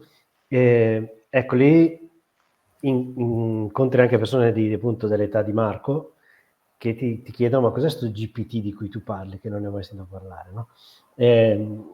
Fuori dalla bolla ci sono tante persone che pensano che sia una moda, che sia una moda passeggera, tante persone che pensano che sia una questione tecnica che interessa i tecnici, ma loro no, e appunto poi tante persone che ne hanno paura perché pensano sia una cosa difficilissima, che loro non impareranno mai e hanno capito che il rischio è di essere tagliati fuori. Quindi io credo che sia tantissimo sia necessario in maniera enorme aumentare la consapevolezza delle persone rispetto a quello che sta succedendo, ai limiti, ai pregi, ai difetti, non pensarla come qualcosa di incomprensibile, irraggiungibile e che cambierà il mondo dalla mattina alla sera, ma di pensare a uno strumento nuovo che sicuramente cambia l'esistenza, ma che può essere ancora governato. Quando sono arrivate le prime automobili, certamente chi guidava i cavalli e ancora i più maniscalchi erano preoccupati, poi è chiaro che lì sono voluti un po' di decenni perché le automobili trasformassero il mondo. Qui è più veloce, ma non è la prima volta che l'uomo deve cercare di capire cosa sta succedendo, capendo che interessa anche lui e cercando di avere meno terrore, meno entusiasmo inutile e consapevolezza.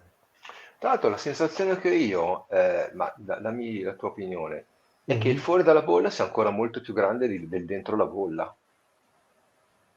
Cioè, nel senso, noi siamo qui a parlare, ne siamo entusiasti, siamo coinvolti e tutto, però Mm-hmm. quelle persone che tu hai elencato prima, i genitori dei bambini lì, quelli che, ma cos'è LGBT, tutta questa cosa qui, o che sanno vagamente che c'è, ma quella parte lì mi sembra che sia ancora molto più grande di quelli che lo strumento hanno cominciato a usare, che l'hanno almeno un pochino usato, che hanno provato a capire un pochino che cosa sono, che hanno una qualche mezza idea di cosa sta succedendo.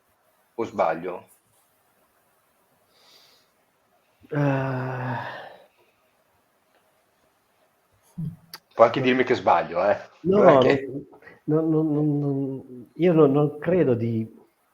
Cioè, il mio problema è che faccio fatica a generalizzare, no? Cioè, qui stiamo dando dei giudizi assoluti che però sono impossibili da dare. C'è talmente tanta varietà di approccio nei confronti di questi strumenti che io faccio fatica a dirti che hai ragione o che sbagli. Hai ragione in molti casi e sbagli in altri, no? Cioè, non so se riesco a spiegarmi. Secondo me la cosa che veramente serve è confrontarsi, parlare. Alla fine, quando si fanno queste presentazioni con le persone, un quarto d'ora, mezz'ora parlo io, e un'ora e mezza fanno domande, no? Perché poi alla fine anche persone che sono entrate dicendo vabbè, facciamola perché ci ha costretto il professore o chissà chi. Dopodiché invece cominciano a fare domande perché capiscono che la cosa che pensavano non fosse per nulla interessante poi nasconde dietro qualcosa di utile. Quindi secondo me è proprio il problema di tirarli fuori dalla loro bolla e incominciare a confrontarci sapendo che arriveranno quelli che ti contestano, quelli che ti dicono che va fermato tutto e me l'hanno detto e io gli ho chiesto come si fa perché non lo so, ma capisco le loro preoccupazioni, quelli che ti dicono no, ma a me non interessa, però non c'è un unico approccio o classi di approccio, secondo me è proprio una questione di distribuire consapevolezza, non so se riesco a spiegarmi. Sai, Non so se ti ho risposto. Nines, provo a dirti meglio. Io ho l'impressione che ci sia un comportamento diverso nei social e nella realtà. Ok? Ti spiego, parlando di quelli fuori dalla bolla, che magari sono entusiasticamente fuori dalla bolla, nel senso che sono proprio contro. Nei social ce ne sono parecchi. sì. Io giro per i circoli fotografici a raccontare questa roba qui e potenzialmente è una categoria che dovrebbe essere, non dovrebbe accogliere a braccia aperte l'arrivo dell'intelligenza artificiale perché è una categoria che sarà parecchio toccata, no? È vero che vado nei circoli fotografici, quindi sono i dilettanti, noi professionisti, tutte queste cose qua. Però guarda che ne ho girate un po' e contestazioni non ne ho mica avute. Cioè, nel senso, magari c'era quello che arrivava lì e mi diceva, guarda, io non la userò, però ero curioso, volevo capire. e sono venuto qua per capire, punto. E se vuoi è stata la massima contestazione, che contestazione non è, che mi è capitato davvero di ricevere, a parte 2 persone scenografiche, vabbè, ma quello è un discorso particolare. Abbiamo Ma anche davvero, uno che ha proprio ammesso candidamente che il suo lavoro è stato portato via, che faceva stock di foto di stock, beh scusa. sì. Certo. Ma Che certo, fai là? quel tipo di Certo, lavori lì, infatti, ma i capisco, fotografi saranno molto toccati, la categoria dei fotografi. certo. Chi fa foto, chi fa stock piuttosto che altre categorie. L'e-commerce, ragazzi, l'e-commerce sarà, secondo me, sarà bellissimo quello che succederà, ma sarà un disastro per chi ci lavora. Allora, incominciamo col mettere un po' in ordine le cose che hai detto. Intanto lunedì 6 a Busto, lo diciamo, perché lunedì 6 a Busto Va bene. Arsizio e chi è da quelle parti ci vada.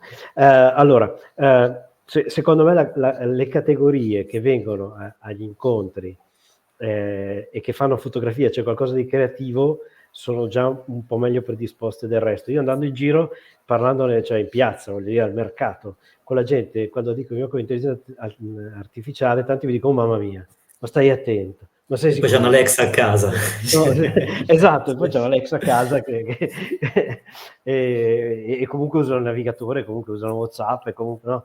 Però secondo me no, in generale c'è tanta diffidenza che è stata anche generata da un certo tipo di pseudo-informazione che ha cercato e continua a cercare di ottenere i click, parlando appunto di distruzione della specie, di saremo tutti morti, saremo tutti disoccupati, e via discorrendo. Quindi c'è molta, secondo me c'è nelle persone che ne sanno poco in generale, c'è molta diffidenza. Nelle persone che vengono agli incontri meno, perché appunto a meno che non sia obbligato dal preside o dall'insegnante, chi viene agli incontri in generale almeno la curiosità, magari è tendenzialmente contro, anche io sono stato contestato, ripeto, in alcuni incontri e ci sta molto civilmente peraltro, però era gente che comunque era curiosa, quindi aveva cercato di capire com'era e poi aveva la sua opinione negativa, però aveva capito che cos'era.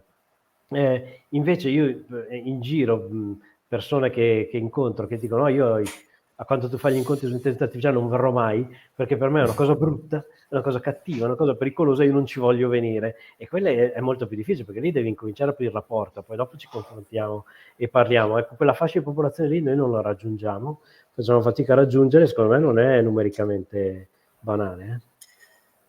Quindi è la parte esterna del fuori dalla bolla, il guscio Sì. esterno del fuori dalla Cioè, bolla. già chi nei social ne parla, anche se ne parla magari in maniera aggressiva, lo sappiamo, no? Anche io e te siamo stati insultati sui social per queste cose qua, però è comunque gente che ha capito che il tema è importante e poi ha deciso di prendere una posizione da curva e offendere, no? Ed è chiaro che con loro il confronto è difficile, però a me, fra virgolette, fanno meno paura della gente comune che ha sentito dire che c'è sta roba qui, ha capito che potrebbe fare dei danni e quindi non ne vuol sentir parlare, perché con loro è più difficile veramente aumentare un po' di consapevolezza e confrontarci.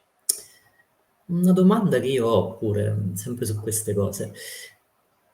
A me sembra che il concetto di intelligenza artificiale, che è vago, molto vago, forse non vuol dire nulla, però viene compreso. Quando passi alla generativa, Sì, ci sì, è si vero. capisce più nulla. Hai notato anche te, cioè, finché Sì, sei sono ok, d'accordo. c'è programmi che fanno più cose, sono le sveglie, robe così, no proprio. Quando inizi a dire guarda che generativa vuol dire che genera, che crea, che fa, e cascano tutti dal pero. Sì, sì, Forse sta lì 30 novembre 2022 è davvero una data importante, perché l'intelligenza artificiale ha fatto un salto di qualità che nessuno si aspettava e che è molto invadente, diciamo, perché fino allora si pensava che comunque creare e generare fosse una specialità umana e che l'intelligenza artificiale servisse per fare meglio cose ripetitive, tipo la macchina di Turing che scopre la parola chiave del codice tedesco più velocemente di un uomo, ma non aveva creato niente, aveva soltanto applicato un algoritmo umano, no? diciamo che finché c'era da cercare nei database stava bene a Capito? tutti, quando li Evviva! creiamo sti database. Il generativo e il creativo, hai ragione te, ha battuto una barriera che inaspettatamente e su cui l'uomo aveva molta paura, perché poi leggi personaggi assolutamente illuminanti come Harari, quindi non parliamo di di gente da poco, competenze sono degli fisiche e competenze straordinari mentali. che però hanno una visione assolutamente pessimistica delle conseguenze che l'abbattimento di questa barriera avrà, perché non sono convinti che l'uomo saprà controllarla, e credo che poi la sfida sia proprio, ripeto, una sfida di leadership su come noi sapremo controllare questa capacità generativa che aumenterà, perché oggi la creatività assoluta, secondo me, è ancora nelle mani dell'uomo, però dove poi quanto miglioreranno queste macchine a furia di creare non lo sappiamo, perché a furia di imparare riusciranno a creare sempre cose più originali, e quello che succede nella rete neuronale, l'hai detto te prima, noi non lo sappiamo mica cos'è, per cui potrebbero uscire risultati non attesi da noi. Ma sai, poi c'è, proprio mi fai l'esempio di Harari, che è proprio il simbolo di queste robe qua. Lui la mette negativa, ma con finali positivi, cioè se uno lo sta veramente a sentire, lui si preoccupa perché armi biochimiche, distruzioni atomiche, queste robe qua. Però lui, nelle 21 lezioni, mi pare, no? Sì, quel libro lì, lui ti dice pure, guarda, che è talmente impossibile che si faccia uno switch così veloce che qualche contromisura ci sarà. Sì, sì, Lui sì. parla proprio, reddito di base, lavoro Esatto, no? Però il reddito universale equidistribuito, meno lavoro ma lo facciamo tutti. è il discorso di prima, sì, sì. Io sono d'accordissimo, e quindi secondo me lui il pessimismo giustamente lo relega al ok, se c'è da controllare un'arma, attenzione, ti fai il drone autonomo, caspita. Sulla vita in generale, quindi per le persone comuni tipo noi, a me sembra molto ottimista, molto, molto. Non te lo vende come ottimismo, No, no, perché che si è quando fatto pure il personaggio, quando dice però che appunto non si sa le macchine quando sono più intelligenti dell'uomo cosa faranno, diciamo che apre degli scenari, no, che no, lui abbattono sono le leggi di Asimov, termine che diciamo. da ucciderlo, però secondo me c'è ragione che quando dice le intelligenze artificiali hanno hackerato il linguaggio, Certo, no, c'è quello sì. ragione, Certo, sì, sì. però insomma, guarda A pure proposito che tipo dei di droni, linguaggio. scusami, volevo dire una cosa, posso? Prima Paolo, no? Perché tu dicevi i fotografi sono preoccupati perché però io ho visto in giro adesso non voglio fare pubblicità, però in e-commerce, senza fare i nomi, dei droni da 400 euro che tu comandi dal cellulare, ti fanno il filmato del matrimonio che sembra un fotografo professionista, li imposti con un programma. Quindi certo che c'è un problema legato alla tecnologia rispetto a quei lavori lì, ma non è che c'entri proprio solo o quasi nulla l'intelligenza artificiale, c'è che la tecnologia va avanti e certi strumenti diventano possibili, insomma. Assolutamente d'accordo, ma guarda, sono tutte ondate che sono già viste perché c'è stata Sì, i cellulari, certo. il Cioè le foto oggi le fa digitale, chiunque, no? Macchina digitale, esatto, le certo. foto le fa chiunque, fotografia magari È lì che meno. se sei più bravo, secondo me continui a emergere. E io la mia sensazione è che magari sarò cinico, sarò maligno, la sensazione che ho io è che fra quelli, non tutti, ma fra una parte di quelli che sono contrari, temono di dover lasciare delle posizioni di rendita perché si scopre che poi in realtà vivono di rendita, no? Eh, Ho capito. No, certo che la poi- sfida, cioè, se uno aveva ottenuto un risultato e sperava di vivere su quello, adesso che il mondo ti cambia sotto i piedi, devi ricominciare, quello è certamente un problema. Può essere Assolutamente. stimolante, può essere anche giusto, no? Che i più bravi emergano e vengano continuamente messi sotto sfida. È faticosissimo. Ma quindi tu vedi anche la possibilità di fare di un filone di formazione e divulgazione sulla creatività con le AI?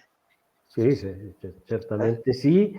Diciamo, non creatività con le AI, ma io direi di liberazione della creatività tenendo conto delle potenzialità delle AI. Cioè, la creatività ce l'abbiamo insita in noi, ci siamo creati noi, secondo me, dei limiti legati agli strumenti, perché si parte sempre col dire io ho a disposizione questi soldi, questi strumenti, questo materiale, da qui cosa faccio? E dobbiamo riuscire a superare questa barriera qua. Però non è tecnica anche quella, nel senso che Beh, se io sì. non conosco e imparo gli strumenti non mi viene manco l'idea. Sì, c'è della tecnica. Quindi, insomma, io c'ho un esempio proprio di vita vissuta. Io iniziai a lavorare qui CMS installando WordPress quindi mi facevo le chiamate al DB, mettevo i file, andavo in FTP. Io adesso questa stessa identica cosa, dopo 15 anni, sono 3 bottoni su cPanel. Sì. E quando ho cominciato a vedere che era questa cosa qui, dico, vabbè, li sto comunque facendo io, e caspita, 10 anni di studio e sofferenza su sta roba, adesso un click. E secondo me quella è una cosa che crea rabbia. Cioè non dici, ok, ho comunque un bagaglio pregresso che mi aiuta a capire come funziona la roba. E dici, ma porca miseria, mo, con 2 bottoni il primo cretino che arriva se lo fa così per i fatti suoi. E secondo me tanta paura è questa qui, cioè il dover sempre essere necessariamente allo studio, perché Sì, quello sì. qualsiasi cosa si espande Però sempre più. in campo creativo mi ricollega a una battuta che ha fatto prima Canzio, che diceva io non sono capace di disegnare, però con le intelligenze artificiali posso disegnare come Leonardo, si era detto. Bravo. Allora, io ho cominciato a utilizzare questi bellissimi strumenti e ovviamente un filone è il fotorealismo, per cui cercare di realizzare così. Incidentalmente, non importa come cavolo si chiamano queste cose qui, il problema è che fanno delle cose che sembrano davvero delle foto. Scusa parentesi. Perché ci sono ancora polemiche sul nome, vedo in giro, che non fanno foto, non sono foto, ma chi se ne frega. Non sono foto, però sembrano, quindi basta. Però l'altra cosa è che ho cominciato a divertirmi a creare cose di grafica, non foto, ma volutamente non foto, perché mi piace. Palesemente non foto, tu dici, insomma. Palesemente non foto, perché comunque sono fatte in altro modo, sono fatte con altre tecniche, Sì. sono fatte così, e credo di metterci dentro il mio gusto che mi sono creato in tanti anni di fotografia. Quindi, di fatto, un po' quello che diceva Canzio prima quando dava quel lunghissimo titolo ai corsi di creatività, eccetera, eccetera, eccetera, no? Sto usando questa cosa qui, però ci metto ancora dentro la mia testa. E questa cosa qui io la trovo la vera essenza, dal punto di vista creativo, la vera essenza di questi strumenti, perché ti permettono davvero di allargare tantissimo a cose che anche non solo magari non facevi perché non eri capace, ma perché magari neanche ci pensavi in quel momento. Perché? Perché magari c'era la difficoltà tecnica, ma anche perché, non so, c'erano tutta una serie di cose che non ti portavano a prendere in mano la matita e a disegnare sul foglio. Spesso, no. Torniamo a Leonardo, no? Torniamo a Leonardo. Allora, mancavano queste no, bravo, citazioni. no, grazie la ringrazio per la domanda. Allora, Cenacolo, stiamo sul Cenacolo, no?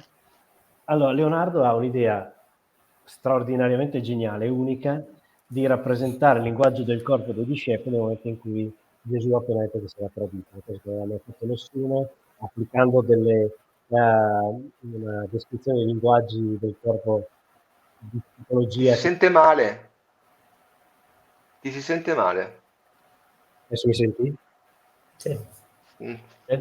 Allora, dicevo, Leonardo ha un'idea geniale che è quella di applicare e spiegare il linguaggio del corpo dei discepoli nel momento in cui Gesù dice qualcuno mi tradirà, e lo studio del linguaggio del corpo in psicologia arriverà 300 anni dopo, quindi questa cosa qui è sua, l'ha pensata lui, l'ha inventata lui e nessun altro al mondo avrebbe potuto farlo. Dopodiché, se tu hai quell'idea lì, però, per fare il cenacolo nel 1500 devi anche sapere di chimica per costruirti i colori come li ha costruiti lui, creati lui per fare l'aria rarefatta, per fare i bordi delle persone, devi avere la capacità di provare a disegnare su un muro a secco e quindi sapere che materiali devi stendere. Poi gli è andata anche male perché in realtà si è rovinato subito, cioè devi avere una tecnica di disegno pazzesca, perché Leonardo aveva una tecnica di disegno incredibile che pochi hanno avuto nella storia della pittura del mondo. Quindi la parte geniale era sua e nessuno l'ha avuta. La parte tecnica solo lui ce l'aveva, ma avrebbe potuto averla chiunque altro. Cioè, non so se mi spiego. Oggi noi la parte geniale ce l'ha ancora Leonardo. Questa idea incredibile che lui ha avuto di stare 300 anni in anticipo nel raffigurare la psicologia dei personaggi nel quadro, l'ha avuta soltanto lui e l'avrebbe potuta avere soltanto lui. Noi oggi ci dimentichiamo, fra virgolette, rendiamo molto più semplice, non ci dimentichiamo, rendiamo molto più semplice tutta la parte dopo, tutta la parte tecnica che comunque a quei tempi solo un genio poteva avere, adesso invece può essere distribuita a tutti quanti. Allora cosa fa la differenza in tutto questo? Secondo me è l'idea geniale iniziale, perché è chiaro che sulla tecnica faremo sempre più fatica a distinguerci, perché io che non riesco a tenere in mano un pennello posso con gli strumenti che usate voi generare delle cose bellissime che fino a 3 anni fa non avrei mai neanche immaginato di poter fare. Però se non ho l'idea geniale di cosa rappresentare, tutto questo mi serve per fare l'omino su sfondo azzurro che tiene in mano che parla con robot, che sono le immagini tipiche che vediamo dappertutto, insomma. Quindi secondo me la differenza della creatività è ancora, e forse ancora di più, quella che adesso fa la differenza, perché se prima in pochi potevano poi tecnicamente realizzare quell'idea, adesso ci riescono in tanti, allora la differenza in questa democratizzazione la fa proprio la parte intellettuale. Ma era quello che dicevo prima quando dicevo che secondo me alcuni temono le AI perché li Esatto. mettono a nudo di fronte al fatto che in realtà vivono di altra cosa, di rendita, ma non sono più creativi. Certo, sì, sì. La domanda secca, perché secondo me andiamo proprio a chiusura di questa parte qui. Certo. Da oggi, diciamo da ChatGPT in poi, competenze orizzontali o verticali? Risposta secca. Competenze orizzontali o verticali, tutte e Cosa due. che dovessi scegliere nella vita, Secondo me invece meglio sapere poco di tutto o una cosa specifica? allora, secondo me intanto superiamo questo concetto, però orizzontali. Adesso però mi spiego, T-shaped sarebbe, ok. mi spiego cosa voglio dire, no? Cioè, se per verticale intendiamo il pozzo di scienza che del suo piccolissimo orticello Sì. ha imparato tutte le nozioni possibili e immaginabili, questa cosa qui non funziona più perché domani il tuo orticello non serve più e si è spostato. Cioè, la specifica competenza tecnica cambia troppo velocemente. I pozzi di scienza sono molto conservativi, perché siccome, come diceva Paolo, lì sono il numero 1, non voglio che questa cosa qui cambi e quindi sono molto refrattario alle novità. Invece una visione orizzontale che fa i collegamenti, che capisce dove stiamo andando, che capisce le conseguenze, che capisce il senso del viaggio più che la specifica piccola tappa che sto attraversando, secondo me ti aiuta molto, molto di più nel gestire la realtà complessa di oggi. Quindi ci vuole un po' di tecnica, quindi non possiamo proprio essere totalmente superficiali, un po' di verticalità ci vuole, però se devo scegliere fra i due, certamente l'orizzontale. A me piace molto il T-shape, quindi sai Un po' sì. un 60% in argomento, però tutto il resto un'infarinatura ce l'hai. Sì, sì. Io ho altre due domande di cui... La prima è proprio una roba che non mi spiego. Allora, parliamo di deepfake oppure di contenuti fake news. Io ne vedo straordinariamente pochi, cioè vedo tantissimi ragazzi che si divertono sui siti di meme, sui cazzeggi, su queste robe qua, ma io non vedo, non perché non me ne accorgo, perché ancora ce la puoi fare, ma non ne vedo un uso, che ne so, politicizzato piuttosto che disinformativo per essere disinformativo. Vedo in pubblicità tanti che cercano le truffe, quindi va bene, ci sto, però proprio la fake news in quanto tale, quindi farti il video di Biden che dice cose strane, non ne vedo tantissimo. Mi pare strano, come mai? Questo è l'anno Sì. giusto, no? Perché sai che mi pare 4 miliardi di persone vanno a votare, Vanno a votare. stanno votando in India, cioè praticamente mezzo mondo va a votare. Questa E l'altro mezzo subirà. l'altro mezzo subirà. Questa è una delle sfide più importanti. Io credo che le stiano usando, stiano generando deepfake e aspettino il momento giusto per bombardare di deepfake, quindi purtroppo non Quindi sono arriva così tutto ottimista. assieme, secondo te? Sì. Secondo me sì, e qualche esempio c'è stato, perché le telefonate di Biden che con la voce di Biden diceva alla gente ma non andate a votare, non serve a nulla, ci sono state. Poi ci sono molte deepfake che sono ingenue, cioè sono talmente, no, Zelensky che si arrende, era talmente evidente che non ci caschi. Le deepfake sofisticate secondo me le stanno preparando e arriveranno, quindi non sarei così sereno. Anche perché probabilmente non sembreranno deepfake. No, sofisticate, quindi difficili. Sì, appunto, ma talmente fatti che Sì. Ti devono lasciare il Insomma. dubbio, no? O viaggeranno su canali privati, che è un altro mio grande, Anche. tipo Telegram, per capirci, è un altro Anche. mio grande dubbio che ho su questa roba qui. Però me ne aspettavo di più. Cioè, Secondo te perché, vabbè, che è possibile capire perché io Musk la ha preso- panoramica italiana, quindi... ma perché Elon Musk ha preso X? Cioè, Elon Musk ha fatto un investimento Starci. folle perdendo una valanga di soldi per prendere questa cosa qua.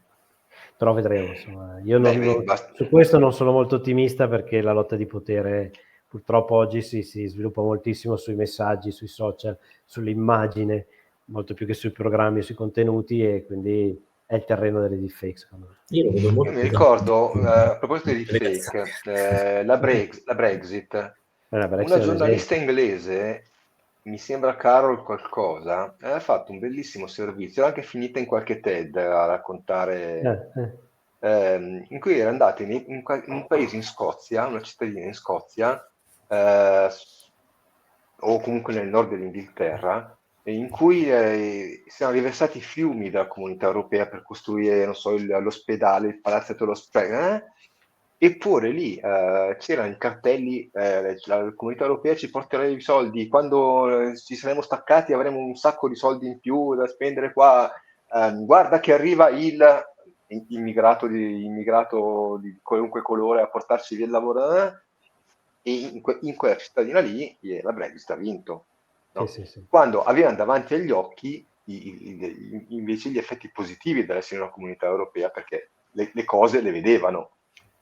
Allora, io sono dell'idea di Canzio, nel senso che se adesso non si è ancora vista l'ondata è perché forse siamo ancora abbastanza lontani dalle elezioni impegnative. Poi cominceranno pian piano, non so se poi arriverà una sberla per cui dove ti volti ne vedi qualcuno, o cominciano pian piano, oggi una, domani due, dopodomani tre, in modo tale che subentrano così. Ma io penso anch'io che arriveranno, perché siamo troppo abituati ad averle da tanti anni ormai. No, poi abbiamo i mezzi ormai, cioè i social l'abbiamo già, Esatto. insomma, indagati come tipo di risultato. Io mi aspetto l'onda perché Essere- non devi dare il tempo di capire che è fake, quindi me le aspetto all'ultimo momento e clamorose, in modo tale che la gente, anche perché sai che c'è questa cosa che si chiama autoalimentazione del pregiudizio, no? Per cui se tu hai un'opinione, ti arriva una fake news, se alimenta il tuo pregiudizio, cioè se è in linea con il tuo pregiudizio, per te è vera in assoluto e neanche controlli che sia vera. Quindi se uno non ti dimostra che è falsa in maniera irrinunciabile, per te quella cosa è vera semplicemente perché è d'accordo con te, no? E sfruttando questo effetto qui, secondo me nei giorni subito prima ci sarà una valanga. Però vedi Per cui è lì... vero che nella carbonara c'è la panna, giusto? certo. La panna e la pancetta. Esatto. Quello comunque, cioè, è più facile per convincere chi è già convinto. Cioè, è proprio uno studio di 400 Questa è una sta buona roba qui. osservazione, sì, questa è una buona Poi osservazione. vi Ma sai che in mando America, degli studi molto carini. in America il tema è che non vanno a votare, no? Cioè non devi far decidere gli indecisi. In America in generale sanno già se voterebbero per uno o per l'altro e sono indecisi se andarci o no. E quindi la fake Perché news vedi, serve a anche lì spingerti ad andare a votare. sono due schieramenti, è polarizzato, è chiaro, o sei Esatto, democratico o sei repubblicano. esatto. Un posto come l'Italia, a parte l'astensionismo, io credo sia una popolazione che paradossalmente è più preparata a fregarsene di sta roba qua, perché tanto comunque io mi aspetto che, vabbè, senza far nomi, ci siano diversi personaggi che potrebbero dire tutto e il contrario di tutto il giorno dopo. Ma lo fanno già Ed di è la loro. prassi, è lo genere, quindi Esatto. non è che se me lo fai con l'IA... Cambia idea. Vabbè, niente. Sì, siccome sono di Roma, c'ho sta battaglia su chi insulta Roma e poi viene. Vabbè. Va E bene. quindi Sì, è vero. probabilmente è più facile in America, che forse c'è un altro tipo di... non che siano stupidi, però insomma No, ma sono stati in d'accordo. Però sono America, americani. però sono americani, Sono più ingenui, possiamo dircelo, dai, senza che si offenda cioè, nessuno. meno abituati a... E c'è anche un tipo di diritto, secondo me noi abbiamo come Anche, popolazione alle spalle una storia ma culturale che infatti. non ce la filiamo mai, ma Per esempio nel mondo arabo, insomma, sembra una banalità, ma nel mondo arabo le fake news fanno molta più fatica perché loro hanno un'abitudine al pensiero sofisticato maggiore anche di noi europei, che l'abbiamo molto maggiore di quello americano, no? Le deepfake ovviamente fanno più fatica a penetrare in chi è abituato a pensare in modo sofisticato. Sofisticato Invece vuol penso dire che che si capisce. elaborato. Sì, Io penso elaborato. invece poi in Cina paradossalmente è ancora più amplificata sta roba perché loro forse sono il primo popolo che ha ragionato come ecosistema, cioè a parte il comunismo, dico proprio a livello tecnologico. Sì, sì, Loro sì. hanno WeChat per esempio, che è già un ecosistema, quindi probabilmente sono molto più abituati di noi a ragionare in termini di comunità e forse quello li aiuta parecchio più di noi. Qui in Italia, secondo me, insomma, c'è poco da raccontare, chiacchiere tanto. È bello però vedere, cioè bello, è particolare vedere che sto su LinkedIn, sta roba, sto un po' vedendo, che gli AD delle grandi società, credo Vodafone, se non mi ricordo male, si stanno iniziando a fare i video in AI, quindi si sono fatti la loro digital twin e lo stanno montando su un po' di spot. Sì. Ci sono molte sponsorizzate dove io dico, ma è possibile che questo si è messo lì a fare tutta sta roba? Secondo me da quel punto di vista, quindi sempre pubblicitario, commerciale, stanno uscendo. Però non è una fake. Non è una fake, no, è un uso dell'AI per abbattere i tempi, che è Sì, sì, vero quello sì. secondo me vantaggio quando parli di e-commerce, di video, di tutte robe che presupponevano sforzi immensi, adesso li fai in 2 minuti. C'è una roba figa che è successa con Microsoft, mi pare. C'era su LinkedIn un utente che faceva il digital marketer, adesso sto annoiando tutti, però è carina sta roba.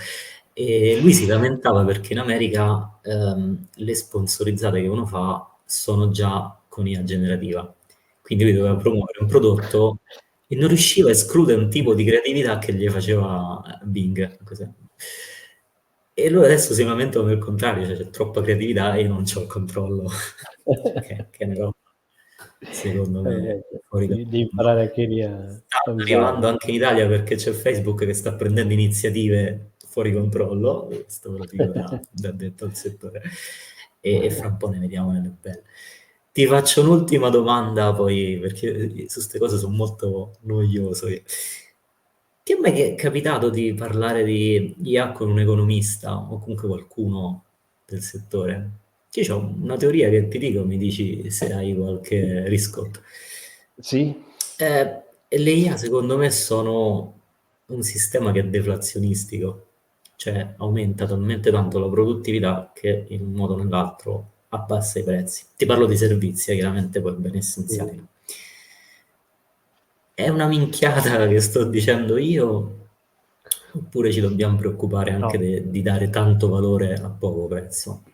Loro io non sono economista, quindi ti dico quello che ho percepito io, ma va preso veramente con molte pinze perché ci capisco poco nulla.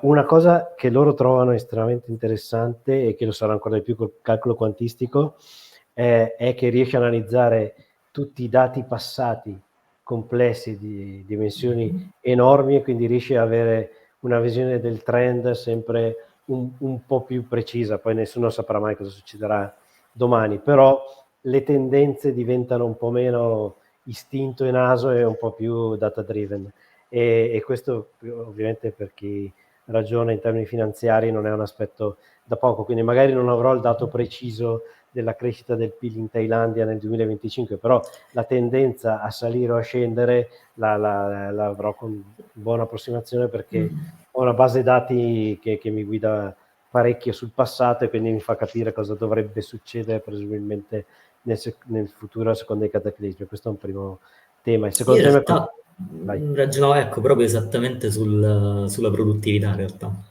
Cioè ecco, se esatto. aumenta talmente tanto Il crollano i secondo tema prezzi. è quella priorità, è quello che dicevo prima, cioè è chiaro che l'aumento della produttività è qualcosa che va capito e studiato perché cambia proprio il fondo della ridistribuzione della ricchezza, quindi può darsi che questo abbassi i prezzi, quindi migliori la qualità della vita delle persone che anche lavorando meno riescono ad avere il benessere che hanno oggi. È chiaro che tutto questo deve stare in piedi all'interno di una società in cui comunque ci saranno persone che non rientrano nel flusso della produttività con gli strumenti moderni, quindi quel surplus che potremmo avere, io spero che avremo, di ricchezza, va poi usato per chiudere le forbici e non per arricchire i soliti o per sfruttare il lavoro che è poi complicato.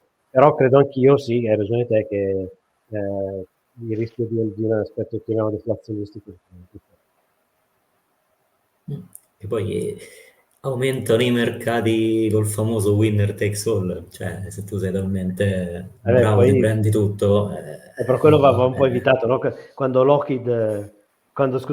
Boeing comprò McDonald's, come si chiama? McDonnell Douglas. McDonnell Douglas, bravo.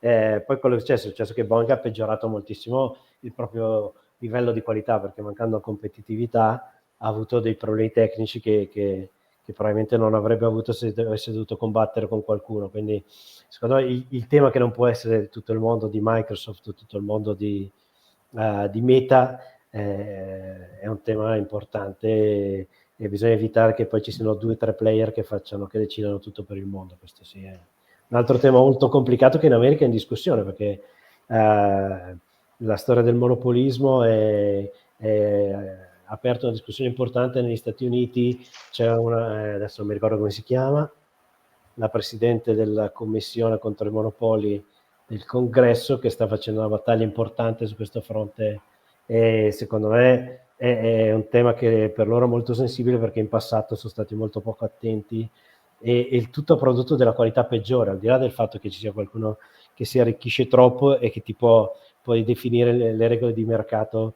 senza che nessuno possa reagire. Ma poi il tema vero è che quando si polarizza troppo, poi la qualità del prodotto peggiora. Però apre scenari per nuovi prodotti da quel punto di vista. Sì. Vabbè, basta cose noiose, ragazzi. Non chiedo più. Per me è stata una chiacchierata molto interessante, un po' diversa dalle solite nostre che abbiamo fatto finora, che erano sempre incontri con l'autore. Tutto sommato abbiamo fatto un incontro con una sfaccettatura nuova del mondo che ancora non avevamo guardato. No? E grazie a Canzio, che comunque ci ha portato la sua esperienza. Sì, poi sono le cose invisibili quelle di cui ti devi sempre un pochino più, non dico preoccupare, però insomma, cioè, banalmente se un'azienda risolve anche solo il problema delle risorse umane, o che il commerciale parli con marketing, che da fuori chi se ne frega, però quello influisce tantissimissimo sulla produttività e sulla vita dell'azienda stessa. Quindi secondo me è importante parlare pure di queste robe qui, tantissimo. A parte farle come vacanze, insomma. Va bene, comunque, serata molto interessante. Ringrazio io a nome mio, ma a nome di tutto il gruppo Canzio, che appunto è venuto Sono io qua che e ci ha ringrazio voi raccontato. sempre. Ci ringraziamo tutti amichevolmente. Vabbè, Ci sarà la terza parte sul quantum. Per me è utile, poi faremo quella. Lì sono Per me ignorantissimo. è sempre utile i confronti, poi con voi in particolare sapete che mi piace confrontarmi e lo trovo molto utile oltre che divertente. Va bene, allora, quando ti sentirai pronto sul calcolo quantistico, faccio un fischio che le porte sono aperte. Va bene? Adesso lasciamo passare un po' di tempo, dai. Sì. Giusto quelle 2 o 3 settimane, perché Ecco. vista la velocità con cui avvengono le cose. Esatto. Va bene, Va io vi bene. ringrazio davvero tanto e saluto tutti. Grazie a te. Ciao a tutti. Ciao. Buonanotte. Buona serata.